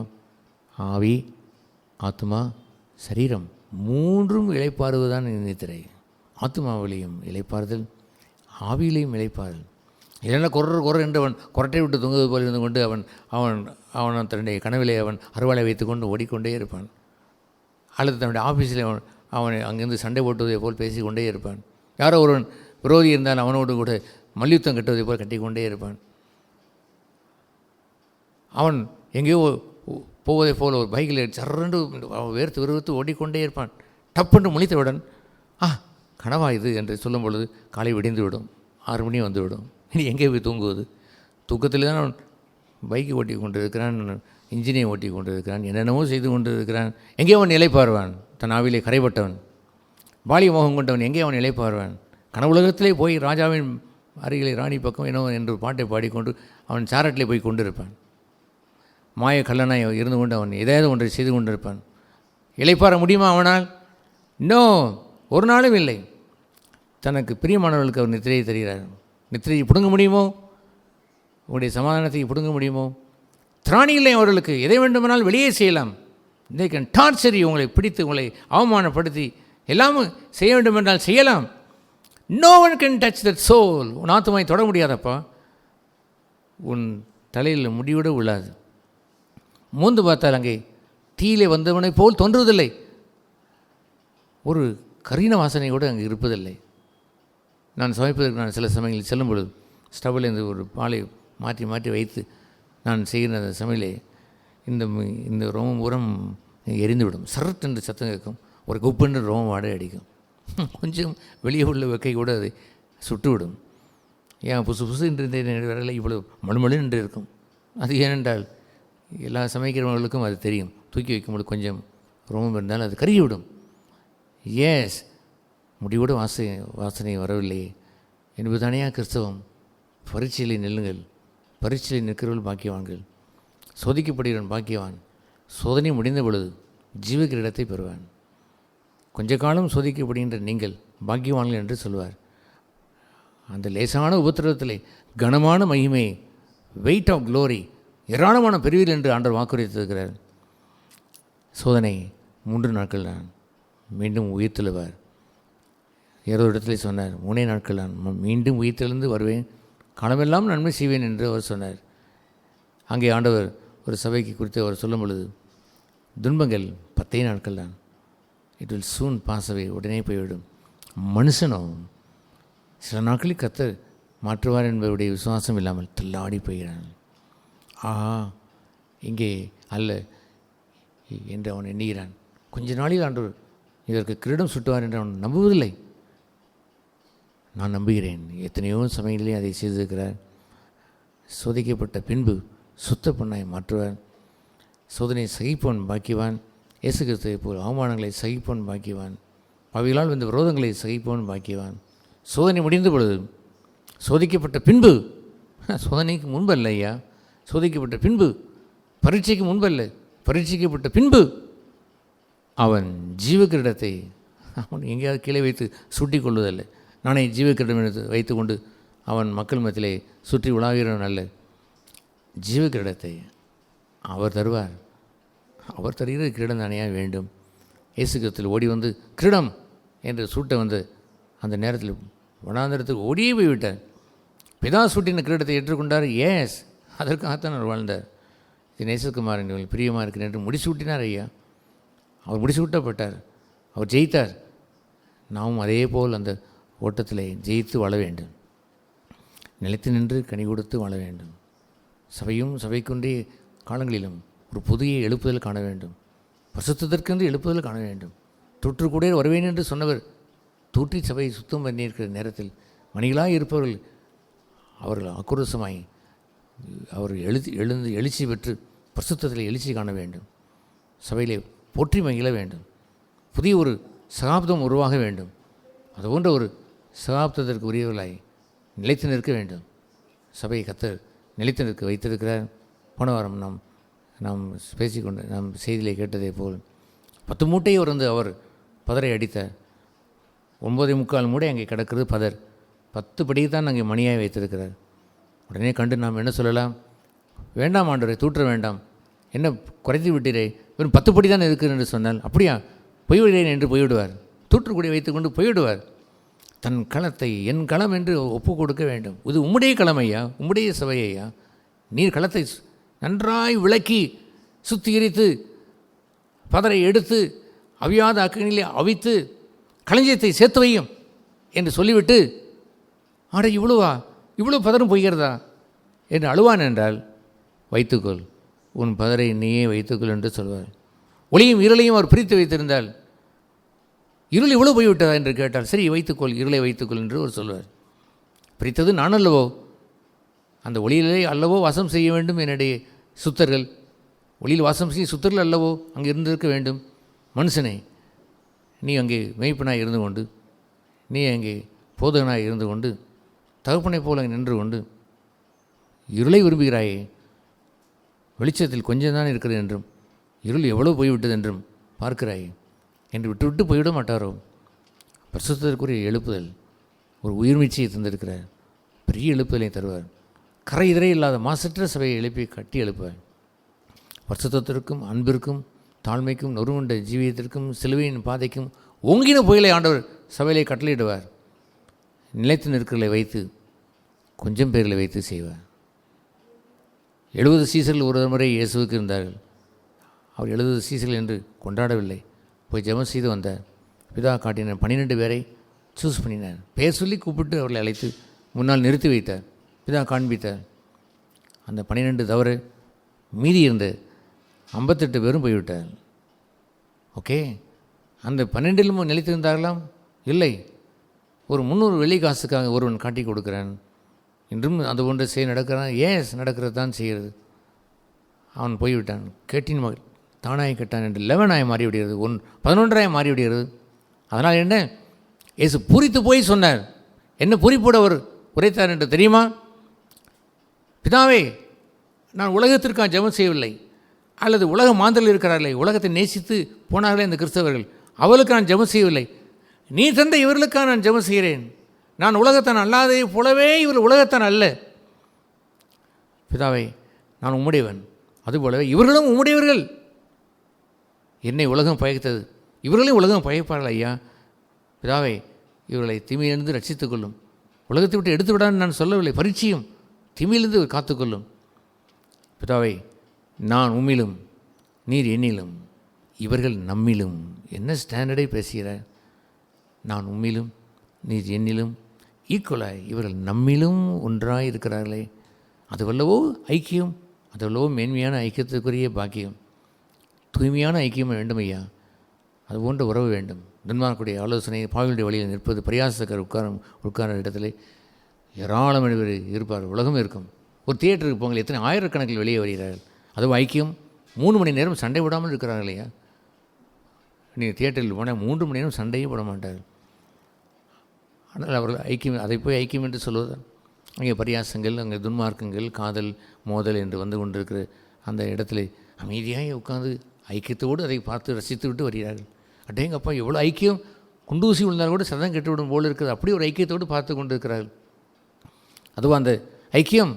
இயேசு சொன்னார், பிதாவே, நான் இனி இல்லை, இவர்கள் இருக்கிறார் என்று காட்டுவதற்கு என்று அடுத்த சந்ததி உருவாகும் வரைக்கும் தன்னுடைய ஊழியத்தை நிறைவேற்றி முடித்தார். ஏனோ தானே என்று வாழ்கின்ற சோடைகள் அல்ல, இவர்கள் நிலைத்து நின்றவர்கள், கனி கொடுத்தவர்கள். நான் போகப் போகிறேன், இவர்கள் இங்கே இருக்கிறார்கள் என்று சுட்டி காட்டுகிற அடுத்த சந்ததியை கர்த்தர் எழுப்பார் என்று 100க்கு 100 எனக்கு நம்பிக்கை உண்டு. இயேசு செய்த ஊழியத்தை 3.5 வருஷத்திலே செய்து முடித்து விட்டார் ஐயா. இந்த பூமியில் எப்பொழுது ஊழியத்தை ஆரம்பித்தார்? 30ஆவது வயதில் அவர் ஞானஸ்நானம் எடுத்தார். கர்த்தருடைய ஆவியான என்பது இருக்கிறார் என்று தரித்திரர்களுக்கு சுவிசேஷம் செய்வதற்கு புறப்பட்டு சென்ற நேரம் 30ஆவது வயது. 3 வருடங்கள் தான் இந்த சீசர்கள் இருந்தார்கள். 3 வருடத்திலே சீசர்களை உருவாக்கி கடைசி நேரத்திலே சிலுவையில் அறையப்படுவதற்கு முன்பான யோவான் 17ஆம் அதிகாரத்தில், யோவான் 18ஆம் அதிகாரத்தில் சிலுவையில் அறையப்பட போகிறார். பிலாத்துக்கு முன்பாக நிற்கப்பட போகிறார், கொலை செய்யப்பட போகிறார். ஜஸ்ட் பிஃபோர் தட், அதற்கு முன்பாக 17ஆம் அதிகாரத்தில் சொல்கிறார் ஐயா. 18ஆம் அதிகாரத்துக்கு முன்பாக அவர் சொல்கிறார், பிதாவே, நீர் எனக்கு தந்தவர்கள், நான் இப்பொழுது இல்லை, போகிறேன், இவர்கள் இருக்கிறார்கள் என்று அவருடைய தரத்தை சொன்னாரே பாருங்கள். அதுதானேயா சபை. அது ஒன்று உத்தம தரம் இல்லை என்றால் சபை என்று இருப்பதற்கு என்ன பெயர்? தியேட்டர் என்று இருந்துவிட்டு போகட்டும், அரங்கம் என்று ஒன்று இருந்துவிட்டு போகட்டும், கிளப் என்று ஒன்று இருந்துவிட்டு போகட்டும். எங்களில் எத்தனை பேர் என்று மெய்யான சபையோடு போட்டி போட்டு கொண்டு இருந்துவிட்டு போகட்டும். எதுவாக இருந்தால் என்ன, அவர்களை உத்தமர்களை சபையில் எழுப்புவாராம், 100 எழுப்பார். நிலைத்து நின்று ஒருவன் அங்கே ஒரு மெய்ப்பன் இருக்கிறான் என்ற சூழ்நிலையில் மடிந்த வாகனம் ஒருவன் இருக்கிறான் ஐயா. மோந்து பார்த்துருக்கிறவன் முடியில் கூட அவன் வாசனை வரவில்லை. சத்தியத்திற்கு தூணாய் நிற்கிறான், ஆதாரமாக நிற்கிறான். எத்தனை குற்றச்சாட்டுகள் வந்தாலும் அதை அந்த பரீட்சையில் நின்று தேவனை தக்க வைத்து கொண்டான். அந்த பரீட்சையில் உற்று பார்த்தால் அந்த 3 பேர் மத்தியிலே தெய்வகுமாரன் ஒருவன் இருக்கிறார். அவர்களுக்குள் கண்டேன், அவர்களுக்குள் இயேசு கிறிஸ்து இருக்கிறார். பரீட்சையில் நில்லாதவர்கள் அவர்கள், பரீட்சையில் நின்றவர்கள். அது போன்ற ஒரு நிரூபிக்கப்பட்ட ஒரு சபை என்று ஒன்று உண்டோ? Yes, don't forget God. தேவனை மறந்து விடாதீர்கள். இது போன்ற காலங்களில் நான் கண்டதெல்லாம் மனுஷன் தெய்வத்தை மறந்து விடுகிறான். தன்னை ஆதரிப்பவர் உண்டோ என்று பார்க்கிறான். தனக்கு பொருளாதார வசதி கொடுப்போன் எவரால் உண்டோ என்று பார்க்கிறான். They forget God. ஒரு பாடலை நான் காலையிலே ஒரு ராகத்தை நான் கேட்டேன். How great thou art, how great thou art, then sings my soul என்று அந்த பாடலை ஆரம்பித்து how great thou art, எவ்வளோ பெரியவர் என்று அந்த பாடலை, அருமையான அந்த பாடலை நான் அந்த குரலை நான் கேட்டபொழுது, மனுஷன் தெய்வத்தை மறந்து விட்டானே, தெய்வம் பெரியவர் என்பதை மறந்து விட்டானே. நாசில் சுவாசம் உள்ள மனிதனை பெரியவன் என்று எண்ண முடியுமோ? நான் பெரியவனோ? இல்லையே, சபை ஆளுகின்ற கர்த்தர் அல்லவோ பெரியவர். He is great. பெரிய காரியங்களை செய்வார். சேனைகளின் கர்த்தரையாவர். வந்தால் அவர் பெரிய சேனையோடு வருவார், அக்னிமயமான ரதங்களோடு வருவார். அவர் வில்லை முறிக்கிறார், அவர் ரதங்களை உடைக்கிறார். அவர் அவர் கடலை வற்ற செய்து அது செய்து விடுவார். சேனையிலும் கர்த்தரையா. மறந்து விட்டானே மனுஷன் தெய்வத்தை. எதையோ அவன் பார்க்கிறானே, எதையோ பண்டு இது பெரிதென்று அவன் எண்ணுகிறானே. யார் எனக்கு சப்போர்ட் என்று பார்த்துவிட்டு இதுதான் எனக்கு சப்போர்ட் என்று நாசில் உள்ள சுவாசத்தை ஏற்றுக்கொள்ளலாமோ? நீங்கள் தான் இங்கே இருந்து கொண்டு இருப்பது, இந்த ரத்னகுமார் காண்ட இருப்பது என்னுடைய சப்போர்ட்டாக காரியம்.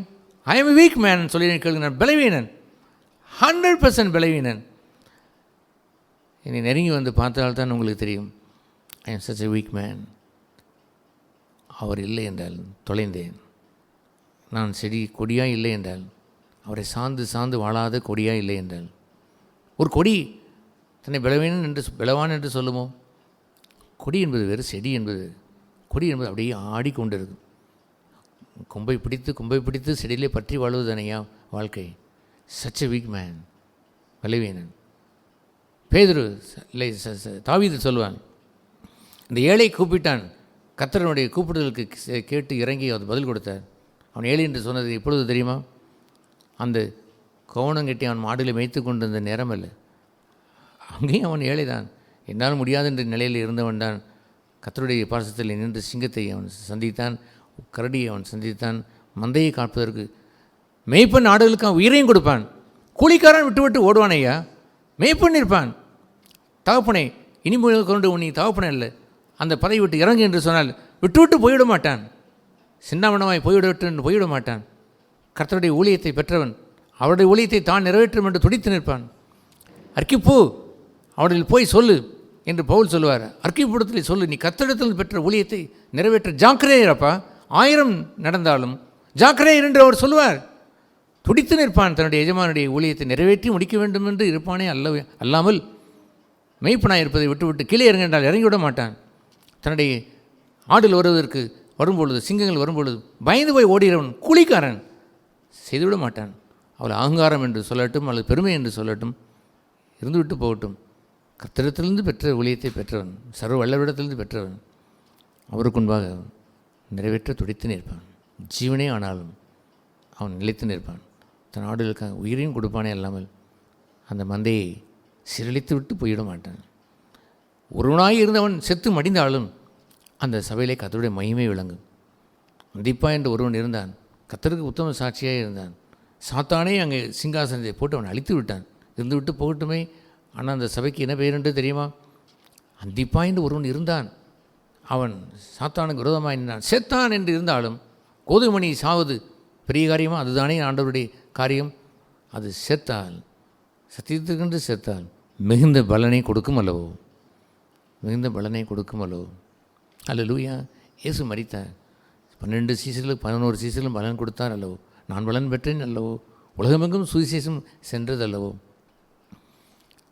அதுபோன்று சாட்சியை வைத்துவிட்டு தான் சாவானே அல்லாமல், கூலிக்காரன் ஒருவன் இருந்தான், ஓடி போய்விட்டான்.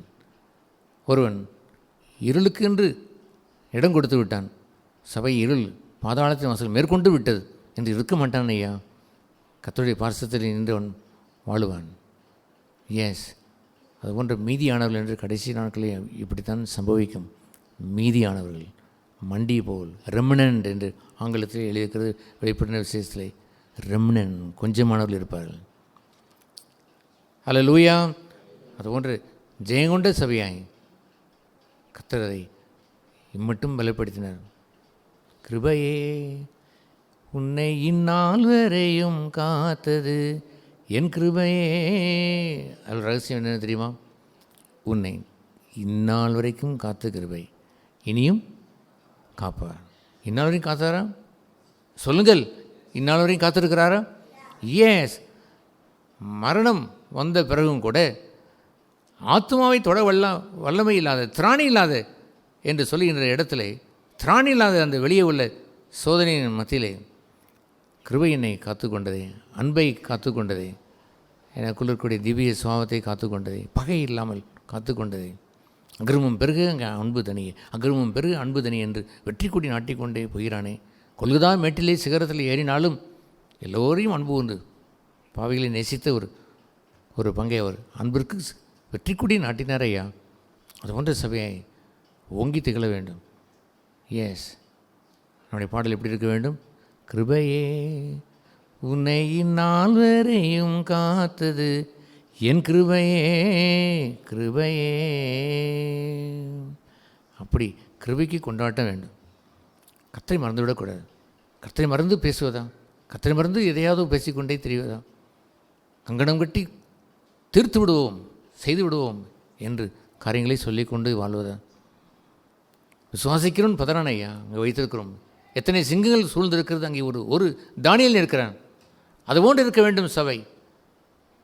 நான் விசுவாசிக்கிறேன், இன்னார் என்று அறிவேன் என்று சொல்லி என்று முழக்கம் விடுகிறவன். அத்தனை ஆண் சிங்கம் இருக்கிறது, பெண் சிங்கம் இருக்கிறது, குட்டி சிங்கம் கூட அங்கே இருக்கிறது. அங்கே பாருங்கள், அங்கே ஒரு படத்தை. அல்லேலூயா. விசுவாசிக்கிறவன், those who believe will not hasten, அவசரப்படான், ஒரு நாளும் அவசரப்படான். அவன் எளியவன், ஆனால் கர்த்தரை சார்ந்தவன். கை கட்டப்பட்டவன், குற்றவாளியாக நிற்கிறான், கர்த்தரால் சார்ந்து கொள்ளப்பட்டவன். கர்த்தரிலும் அவருடைய சத்துவத்தின் வல்லமையிலும் என்ன செய்யுங்கள்? பலப்படுங்க என்று சொன்னார். எப்படி பலப்பட்டான் என்று தெரியுமா? இப்படி உருண்டு திரண்டு பலப்பட்டதல்ல. ஒரு ஸ்தாபனம் என்று வைத்து பலப்படுவதல்ல. எத்தனை ஆட்கள் இருக்கிறான் என்று சொல்லி காட்டி பலப்படுவதல்ல. அவன் நீதியினும் தலைச்சீராவை அணிந்து, அவன் அந்த மார்க்கவசத்தை அணிந்து, அவன் கையிலே விசுவாசம் கேடயத்தை பிடித்து கொண்டு, அவன் பாதரட்சியை, சமாதானத்தின் பாதரட்சியை அவன் தொடுத்து கொண்டு, அவனை விதமாய் அவன் கையிலே வேதவசனத்தின் வாளை பிடித்து கொண்டு உள்ளே இருக்கிறான்.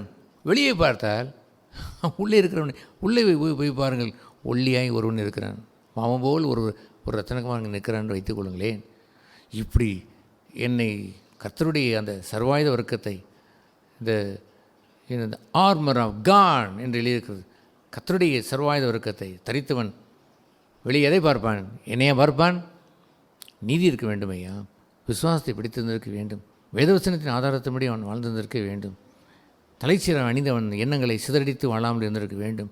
தன் சிந்தையை சீரழித்து போய்விடக்கூடாது. அப்படி அவன் உறுதியாக நின்றிருக்க வேண்டும். என்ன சொன்னார் ஆண்டவர்? இத்தனையும் போட்டுவிட்டு டெங் டெங் என்று சண்டை போட அவர் சொன்னார், நின்று கொண்டு ஜெபம் செய்யுங்கள் என்று சொன்னார். எங்கேயாவது ஒரு மிலிட்ரி பார்த்துருக்கிறீங்களா? இத்தனையும் முடித்து விட்டு போர் என்பது என்னவென்று சொன்னால், நமக்கு போர் உண்டு. என்ன போர்? அது வானக மண்டலங்களில் பொல்லாத ஆவிக்குரிய போர். அந்த போர் நடக்கும் பொழுது இத்தனை அணிந்து கொண்டு நின்று கொண்டு இருக்கிறானே, அது போதும். நின்று கொண்டு ஜெபம் செய்கிறான். ப்ரேயர், ஜெபம். ஒரு சபையிலே ஜெபம் வலிமை கொண்டுதான் இருக்க வேண்டும். ஜெயிலிலே பேதர் சிறைப்பட்ட பொழுது சபை ஜெபித்ததையா? ஜெப வாஞ்சை கொண்டவர்களாக இருக்க வேண்டும். ஒரு சாதாரண பெந்தகோஸ்தே சபையில் கூட அப்படி ஜெபிப்பார்கள். ஏன் மத்தியில் ஜெபம் வாஞ்சி கொண்டவர் அதிகம் எழும்பவில்லை? I don't know. I trust so much about the prayer. அதிகமாக ஜெப வாஞ்சையிலே கொண்டவன். அதுதான் என் உயிர் மூச்சாயும் வைத்திருக்கிறேன். அது இல்லைன்னா நான் இல்லை ஐயா. யூ லீவ் லைக் தேன் அப்படி வாழுகிறீர்களா? இதை விடாது ஜெபம் பண்ணுங்கள் என்று சொல்வது கஷ்டப்பாடுபடுத்தி உங்களை உட்கார வைத்து ஜெபம் பண்ணுவதே சொல்லவில்லை. அது உயிர் மூச்சாய் மாற வேண்டும். இந்த சுவாசத்தை விடுவதற்கு, இந்த உயிர் மூச்சை இழுத்து விடுவதற்கு கஷ்டப்பாடுபட்டால் விடுகிறீர்கள், தானாகவே இருக்கிறது. என்ன சொல்வீர்கள்? என்னப்பா இந்த மூச்சு என்றீர்கள்? இதுதானே எனக்கு உயிர் மூச்சு என்று சொல்வீர்கள். எஸ், அப்படி உயிர் மூச்சை கொண்டு வாழ வேண்டும். கர்த்தரை அண்டி அண்டி வாழ வேண்டும். சபையில் ஓநாய் வரும் பொழுதும், சிங்கங்கள் வரும் பொழுதும், துரோகம் வரும் பொழுதும், எத்தனையோ விபரீதங்கள் நேரும் பொழுதும், அவைகளால் விபரீதங்கள் என்று இருக்கிறது. விபரீதங்களையா அது ஒன்றெல்லாம் வரும் பொழுதும் உத்தம சபை நிலைத்து நிற்கும். ஏனென்றால் அந்த ஒல்லியான ஒருவன் இத்தனை கவசங்களை வைத்து அவன் மூடப்பட்டு நின்று கொண்டு இருக்கிறான். உள்ளே இருப்பவன் யார் என்று தேடி கூட பார்த்தாலும் உங்களுக்கு தெரிவதில்லை. But he prays. அவன் ஜெபம் பண்ணி நின்று கொண்டு ஜெபம் பண்ணுங்கள், எனக்காகவும் ஜெபம் பண்ணுங்கள் என்று அவர் கேட்பார். யாருடைய ஜெபம் முக்கியம்? இத்தனை கவசம் தரித்து தந்திருக்க வேண்டும். சர்வாயுத வர்க்கத்தையும் அந்த அணியிடங்களையும், அந்த யுத்த அணியிடங்களையும் போட்டிருந்திருக்க வேண்டும். ஜெபம் செய்ய வேண்டும். ஜெபம் செய்கிற அந்த சகோதரனை சகோதரியைத்தான் சபையிலே ஆண்டவர் போற்றுதலுக்குரியவர்களாக வைத்திருப்பார். உறுதுணையாய் நின்று ஜெபிக்கிறவர்கள். அதுபோன்ற ஒரு ஜெபத்திற்குரிய எழுப்பல் வர வேண்டும் ஐயா. நான் பெற்ற எழுப்பல் எப்படியாயிலும் இந்த ஜெப வாஞ்சை கொடுப்பதற்கு ஒரு வருஷத்துக்கு 4 முறை பாய்ச்சலூர் செலவும். 4 முறை அந்த ஒரு முறை என்றால் 3 நாட்கள் சேர்ந்து ஜெபிக்கிற அந்த ஜெபம் என்பதே முதல் கூட்டம் செப்டம்பர் 9ஆம் தேதி முதல் 1984ஆம் ஆண்டு செப்டம்பர் 9ஆம் தேதி ஆரம்பித்த முதல் கூட்டம் என்னவென்று தெரியுமா? ஜெப கூட்டம். சபை கூட்டம் அல்ல, ஜெப கூட்டம். எத்தனை பேர் இருந்தார்கள்? ஒருவரும் இல்லை. நானும் என் மனைவியும், என்னுடைய சலோமி என்று சொல்கிற என்னுடைய மகள், மூத்த மகள், அவள் 3ஆம் கிளாஸ் படிக்கிறாள். சூசன் என்று என்னுடைய மகள் பிறந்த 1 மாதம் ஆகிறது. ஸ்டீவன் இல்லை. கிறிஸ்தாஸ் என்ற ஒரு சகோதரன் அங்கே உட்கார்ந்துருக்கிறார். அவ்வளவுதான். ஜெப கூட்டத்தில் துவங்கியது ஐயா. கர்த்தர் ஆரம்பித்து வைத்து ஊழியத்தை கர்த்தர் தந்து துவங்கின ஒரு பங்கை மட்டும் காத்தவர், இந்நாள் வரையும் காத்தவர், இனி என்ன செய்வார்? காப்பார். அதுபோன்று அந்த சீரியஸ்னஸை உணர்கிற மக்கள் கொஞ்சம் பேர் இருந்தால் போதும் தானே. கர்த்தர் நம்மை அப்படி வைத்திருக்கிறார். அந்த பொறுப்போடு நாம் நல்ல உணர்வோடு, ஓ கர்த்தாவே, நாங்கள் பரீட்சைக்கப்படுகிறோம், என்ன பரீட்சையிலையும் நாங்கள் ஜெயம் பெறுவோம். ஏனென்றால் கிறிஸ்து அங்கே இருக்கிறார். உற்று பார்க்கிறோம், எங்கள் நெஞ்சில் கிறிஸ்து இருக்கிறார், சபையிலே கிறிஸ்து இருக்கிறார். 2-3 பேர் கூடியிருக்கிறார்களே, உற்று பாருங்களையா. 7 மடங்கு அக்கினி எரிந்து கொண்டிருக்கு, செத்தான் என்று உலகமே பேசி கொண்டிருக்கு. பாருங்கள், உற்று பாருங்கள். அங்கே ஒரு மகிமையிலே உள்ள மனுஷகுமாரனுக்கு ஒப்பான ஒரு மகிமை உள்ள ஒரு மனுஷன் அங்கே நின்று கொண்டிருக்கிறான். God is there. Emmanuel is there. இயேசு என்பது மாத்திரமல்ல, பாவத்தை ஜெயித்து வாழ்கின்ற வாழ்க்கையை பிரசங்கிறது மாத்திரமல்ல, இம்மானுவேல் இஸ் தேர். கண்டுகொள்ள வேண்டும். உத்தமனுக்கு கண் தெரியும். காலமெல்லாம் கண்டு அனுபவித்து கூடவே இருந்தவர்களுக்கு தெரிந்துவிடும். அங்கே உற்று பார்த்து ஜீசஸ் இஸ் தேர், இயேசு இருக்கிறார் என்று கண்டுகொள்வார்கள். அதுபோன்று பரீட்சையில் நின்று ட்ரையல் கோர்ட்டில் போய், அங்கே பிலாத்தினுடைய கூண்டிலே போய் நின்று, ஏரோதுடைய சிறைச்சாலைக்குள் அடைபட்டு, அல்லது இந்த அகிரிப்பா ராஜாவினுடைய பிடியிலே சிக்கியவன் சிறையில் அடைபட்டு, அல்லது ஏரோது காலத்தில் இருந்த அந்த கூண்டிலே அவன் அடைக்கப்பட்டு, எஸ் பேதுருவை போல் நின்று, எல்லா உத்தமர்களும் அப்படித்தான் சிறையில் அடைக்கப்பட்டார்கள். அதுபோன்ற நிலை அவர்களுக்கு தான் எனக்கு இல்லை என்று எப்படி சொல்லக்கூடும்? அப்படி இல்லை என்றால் ஜெயமும் இல்லை. பாதாளம் வந்தது, மேற்கொள்ளவில்லை என்று சொல்கிற அந்த ஜெயம், மேற்கொண்ட ஜெயம் என்பது யுத்தத்தில் நின்றவர்களுக்கு தான் உண்டு.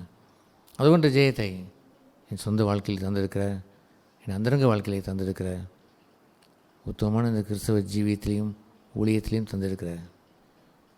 சபையில் நீதி விளங்க வேண்டும் என்று ஒன்றை தவிர நாம் எதையும் பற்றி வாழ்வதே இல்லை. கர்த்தர் நம்மை தொடர்ந்து ஆசீர்வதிப்பார்.